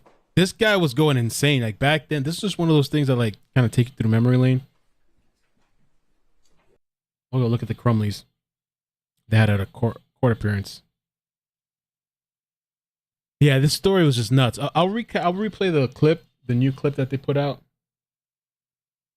For those that are wondering about the update, there's not much of an update, but this is the first time we've seen him in years. Claimed witch accused of killing a young mother in 2020 is talking only to Local 10 News. Police continue their search for Leila Cavett, who disappeared 2 years ago. Local crime specialist Bridget Matternow has. I kind of want to grow the hair back, man. I don't know. The circumstances surrounding the disappearance case of 21-year-old Leila Cavett are mysterious and troubling. The young mother and her 2-year-old son traveled to South Florida from Georgia in 2020. She made the trip to sell a white pickup truck to a man named Shannon Ryan. She suddenly vanished. The last time the young mother was seen alive were on these surveillance cameras inside a racetrack gas station in Hollywood. Thanks, Police Jade. discovered her little boy abandoned and wandering near a Miramar apartment complex the next morning. Something her father, Curtis Cavett, says his daughter would never do. Cavett spoke with us shortly after her disappearance. Every day I have to pick myself up and try to move along to figure out, to keep myself together, for my daughter and my grandson. And I just told you I was the last person to see you. The investigation quickly turned to Ryan. The FBI says they connected Ryan to the missing mother through surveillance, cell towers, and social media. He's now facing a murder charge in Cavett's death. Ryan, a self-proclaimed witch, tells me from the Broward County Jail he didn't kill Cavett. I mean, I don't really think I can really go into the particulars of the case like that, because I know this is being recorded, but me and her, we had previous acquaintances together. But detectives say they found through Facebook messages Cavett wanted to be Ryan's apprentice. Ryan says he taught Cavett how to read tarot cards. I teach witchcraft and meditation for a living, chakra and kundalini meditation. I teach witchcraft, things of that nature. I do tarot card readings. 2 years later, Cavett's body has not been found. I checked in with the Hollywood Police Department, who says the case is still open. They're asking anyone with tips to call in. As far as I know, and me and my legal team know, she's missing. But I'm being charged as if she's, or as if I killed her. But police say around the time of Cavett's disappearance, Ryan was seen buying trash bags, duct tape, and carpet cleaner. An arrest report says surveillance cameras captured Ryan moving Cavett's truck and throwing away women's clothing and child's toys in a dumpster, as well as what appeared to be bloody towels, something I asked Ryan about. There's nothing in there about me dumping in the bloody towels. Police released information about Ryan's internet searches, including a Google search. That was the Does update. bleach and alcohol make chloroform? They don't have any evidence that I murdered her. They have evidence that she's missing. The FBI. Now, I noticed too the timestamps. It was like potentially they were talking for 27-something minutes. I would love to see if they release the full thing. I don't know if that's coming out or not. I haven't seen anything yet. I want to talk to Shannon. I'll talk to him. They don't have any evidence that I murdered her. They have evidence that she's missing. Oh, it's counting The down. FBI carried out several searches at a landfill, but her body has never been found. I did reach out to several members of Cavett's family for this story, but no one was able to make themselves available for an interview. In Broward County, Bridget Matter.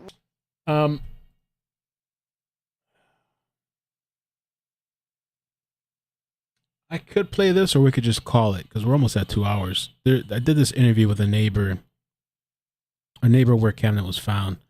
Husband was going to work and Okay, cool. Is it shorter hair? speaking, I can help you. Hi, this is Melvin. Hi, how are you? Good. This is Lori? Yeah. Okay, cool. Is it okay if I record, because what I wanted to do is just get information Yeah, about... go ahead. Okay, awesome. Sure. Thank you. Mhm. Yeah, what can you tell me about that day? Because I heard there were some things that the media didn't release or didn't put out. Yeah. So basically around between 7:45 a.m. and 8:45 a.m. Give or take, I woke up because my husband was going to work, and I have a little teeny tiny teacup Yorkie, right? And he follows me everywhere. Okay. So I was going outside and to do my laundry, which are on the premises, which is completely away from the gate where Kamdyn was found, right outside of. My dog happened to go that way rather than follow me, which I thought it was kind of weird, you know. I'm like, why isn't he following me? So I'm like, whatever, because he knows the whole, place around front and back. Right. And so I had my front door open at that time, completely. And when I came out of the laundry room, I saw a woman standing there, and she was, I found your baby. And I'm like, I thought she was talking about my dog. Right. And I'm like, okay, thank you. And then out comes little Cameron with the little curly hair and my dog. Wow. And I said, oh, boy. I said, oh, my God, that's not my baby. And she's like, no. Oh, my God. So me and her start walking around, like looking outside the gate to see if possibly anybody was, like, yelling for him or whatever. What apartment complex was this? This is the Edge. The Edge, right? I mean, after me being in that group, following everything, I know that a silver car dropped him off or whatever. Like literally just dropped him off and left. He was outside the gate. The baby was outside. Oh, he was outside of the gate. Okay. Yeah, and the girl that found him, she really hasn't, I haven't seen her since then, really? But because she doesn't live there, she was like visiting a friend or whatever, but she just got up. She told me to go get coffee creamer, and she pulled into the spot right before the exit where the gate would open when you're exiting, and that's where he was. And she said he was just standing there by himself looking like dazed and confused because I think he just woke up. And he was wearing a little boy T-shirt, like I want to say Monster Truck or something like that. And he was wearing a pink Minnie Mouse pull-up that was wet. It was His wet. feet were it was wet, but it wasn't like overly wet. Like if you picked him up and stuff, it like pee leaks on you. That's not the case. And his feet were clean. That's the interesting thing about that. A lot of people were talking about that detail that like his feet were clean, like. He leaked on you. That wasn't like overly wet. Like if you picked him up, his feet were and he was wearing a pink Minnie Mouse pull-up that was wet. It was his wet. feet were it was wet, but it wasn't like overly wet. Like if you picked him up and stuff, it like pee leaked on you. That's not the case. And his feet were clean. At that point, I wasn't sure if he was a boy or a girl. And so when the police came, once we called the police and reported a child abandonment or whatever, they came, and so I told the officers, I'm like, please let me change him, And the officer was like, oh, thank you so much, because I don't know how to do it, And so, and he's like, is he a boy or a girl, and how old do you think he is? And I'm like, he's about 2, for sure. And then I took off that pink diaper. I said, it's a boy. And he had sand on him. It wasn't playground sand because the way it sticks to you, it's different. It was definitely beach sand because I have a whole bunch of it stuck on me right now. Yeah, it was. I mean, it wasn't a lot. Like, he had been bathed because his feet were super. It's just interesting because the whole thing where I think they were previously at the beach or something like that. Fort Lauderdale Beach. Clean after being outside for maybe 30, 40 seconds before my dog and that lady met him, and then she picked him up and went to and then he was at my house. And then while we were walking around, of course we held him, and then the cops were holding him the whole time too. Right. So I felt his hair. It felt like as if he did like have beach water in it because it was like kind of crinkly. Yeah, it's like a different texture, I think, right? It had a different texture to it, and it wasn't like because he's biracial. Because I have a grandson that pretty much him and Cameron can pass as relatives. Okay. The hair was just it had that crunchy beach feel to it. Right. And I've, like I told the police, FBI, and everyone, I've never, even human trafficking people called me from Georgia. I've never saw the baby before. I never saw the mom before, ever in my life. Right. And believe me, if there would have been anybody to know who Kamdyn was, it would have been me, because, I'm a blondie. Me and him, can totally pass for relatives. Right. And it broke my heart. It was like, I'm still really affected by it. I pray for her every single night. Was he wearing a girl's diaper? He was. A pull-up. A Minnie Mouse pull-up. Minnie Mouse pull-up. Mm-hmm. Wow. Yep. So that's the other thing, too, because I heard he was wearing a girl diaper. I don't know why. What would be the... I mean, maybe it doesn't matter. Maybe it's nothing. They just gave him what they had at the time. Girl diaper, pull-up, sand...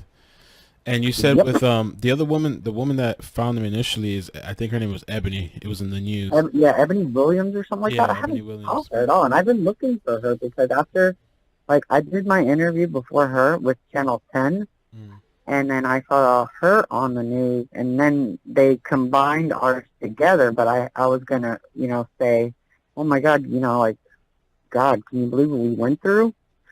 And I haven't seen her. Wow, so I mean, maybe she's there. I mean, I'm at work all that woman kind of disappeared. I'm guessing maybe she didn't want the attention. I heard that locals were kind of afraid too of Shannon's following, cult following, and local people. They were kind of afraid to be involved, afraid for their safety. Even this person that I interviewed, she was supposed to come back on. She didn't want to talk anymore. Her family was concerned for her safety all the time. Right. So who knows? That's all I do is work. But that day was so crazy because I don't know if it's God who woke me up that early, but I got up and it was a miracle. It was an absolute miracle that I woke up that early and was outside from, my dog, because my dog made a lot of difference to Kamdyn. Because he was like, doggy. He felt more comfortable, and he wasn't even crying or anything. He just looked freaked out, Right. So I mean, and he didn't have. There was no blood on him, and he wasn't freshly out of the shower or wherever, because his hair would have been wet in the roots. I know how that texture of the hair is. And he was completely dry. I mean, I tried to do my own investigation on him, and there was nothing, no blood, nothing at all. Okay, but his clothes was wet though, you say? No, his clothes were not wet. He only had a t-shirt on. Oh, okay. But the baby, the diaper that he was wearing was the girl's, and it had a few rounds of pee in there. Okay. But other than, and he was very, very well, he looked like he was well taken care of. He didn't look like he was from a druggie or a neglectful parent or anything like that. He was very solid, very loving, sweet little boy. Wow. So I was really thrown. I'm like, I don't know where to even go on this. And then people started reaching out to me from seeing me on the news from high school that are investigators and stuff. Oh, okay. And now work for, when you get out of high school and they're like, oh my God, Right. And, I have people that work for CPS and friends and, so we, been discussing stuff, and it's just, and I spoke with Leila's mother as well. Wow, that's incredible. It was bizarre. It was the worst thing I've ever seen in my life. I mean, and he wasn't crying at all. So when you guys took him in, no, wow, he wasn't. He wasn't. I think because my dog, when the cops came, my dog barks at everybody. He never barked at Kamdyn. I heard him barking because he saw him over there, going towards him. But when the cops came, my dog Buddy left Kamdyn, and then Kamdyn tried to chase Buddy, and he started crying. Oh, okay. And that was the only only thing. And I just couldn't figure out what the heck, you know. And as the case started to unfold, I was just blown away. Right. And so you spoke to the FBI, you spoke to police, and all these people. Wow. Trafficking. Okay. Spoke to her mother. I spoke to the mother too, Tina. Yeah. Okay. Wow. And that's it. And now we're just now things are kind of silent while he's in. Yeah. And I never, like that weirdo guy, I've never seen him before. I don't know if he's from Florida or where he's from, but he's scary looking. All right. Talking about Shannon. And I shop at that Walmart, you know, and now I don't even want to go there. Yeah. It really scares the crap out of me, and I will not get gas at that racetrack.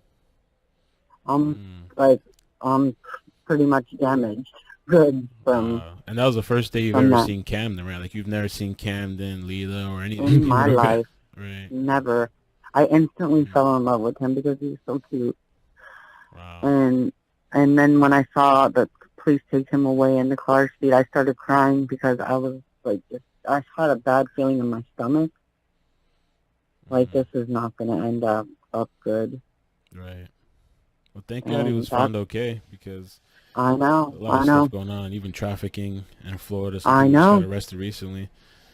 I've been hearing all types of crazy stuff. I mean, that's why I said it was God that looked out for him. And his grandmother told me that when Kamdyn grows up, she wants him to meet me personally for caring for him on the worst day of his life that he will never remember. Thank God. Right. And she made me cry so bad. And, you know, I'm just praying for them. But, you know, at this point, I just don't know anymore. Her mom said she said. Her mom, what? Her mother said that her daughter's dead. Right, yeah, I heard. Yeah. Yeah. And, messed up. I can't even imagine. I don't know what happened to Kamdyn at night, but at least he was found in somewhat decent condition. At least he was in perfect condition. Just thank God. I mean, thank the Lord. Honestly, but it is crazy, and I just hope this comes to an end. You know, I hope they, you know, them put her to rest. You know, right? Because it's going on like 5 weeks now. All right. Well, thank you so much for talking to me. I appreciate it. Absolutely. Feel free to contact me anytime if you ever need anything else. Thank you so much. You got it. All right. I hope everything, you know, turns out okay. Me too. Oh boy. All right. Thank you. Thank you. Bye-bye. Thank you again. Bye. You got it. Bye-bye. Yeah, I just wanted to thank you guys. Okay. We're pretty much done. I'll drop this link. See if the audio is good enough. If anybody's interested in hearing about Shannon's ex. Rituals. The rituals were blood rituals, basically. So he also drank my period blood. No way. And, yes. Wow. Yes. I didn't know that was a thing. Yeah. And he said that Bruh, when she told me that, I was like, what? The rituals were blood rituals, basically. So he also drank my period blood. No way. And, yes. Wow. Yes. I didn't know that was a thing. Yeah. That was a thing. And he said that... Bruh. So I'll put the link for that. It's like an hour long. If you're interested in watching that, you can watch that. They did that a long time ago. It's also funny to me, like these little shit YouTubers that came out and like they're trying to say I made up the Ronnie calls and stuff. Like I've been doing this shit for years. Like interviews, talking with legit people, verifying them. I don't just take, you know, I mean, if it's a live show, people just call in. I can't, you know, but if it's like a pre-recorded thing, so these people want to act brand new. Been doing this shit for a long ass time. I need to sit down and, I mean, they've already moved on from that, I think, but it was just kind of laughable to me that these people, once all the shit that they were pushing made no fucking sense, and so they had to like back it up and take it to like, oh well, he just made it up. It's just fake. You know, do this shit forever, man. But anyway, thank you guys so much for coming through. I appreciate it that we were able to kind of like recap and maybe introduce Leila's name to like a new audience and stuff. I do have a playlist on YouTube that I'll add to the description after if you want to check out some of the other things that I covered with this story. They said they're still searching, I guess. So, I mean, I don't know. Hopefully something... it's not good, though. She's been missing all this time. She hasn't been found. I believe Kamdyn is with family. I haven't checked in a long time to see...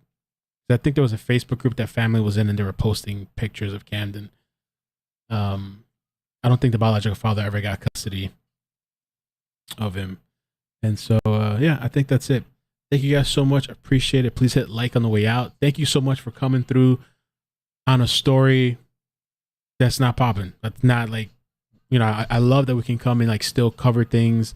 And there's a bunch of stuff that I still want to cover too, but that we can come and like do things that is something that everybody's doing, that we can still bring attention to something that nobody's really talking about at this moment in time. So I appreciate the love. Love you guys. Have a safe weekend. I'm going to take Maddie and do a little bit of shopping. Tomorrow, doing a trunk or treat thing tomorrow, taking her, some of my family. Enjoy the kids while they're still young. So, yeah, thank you guys so much. Take care of yourselves. Peace. Bye. Bloop, bloop.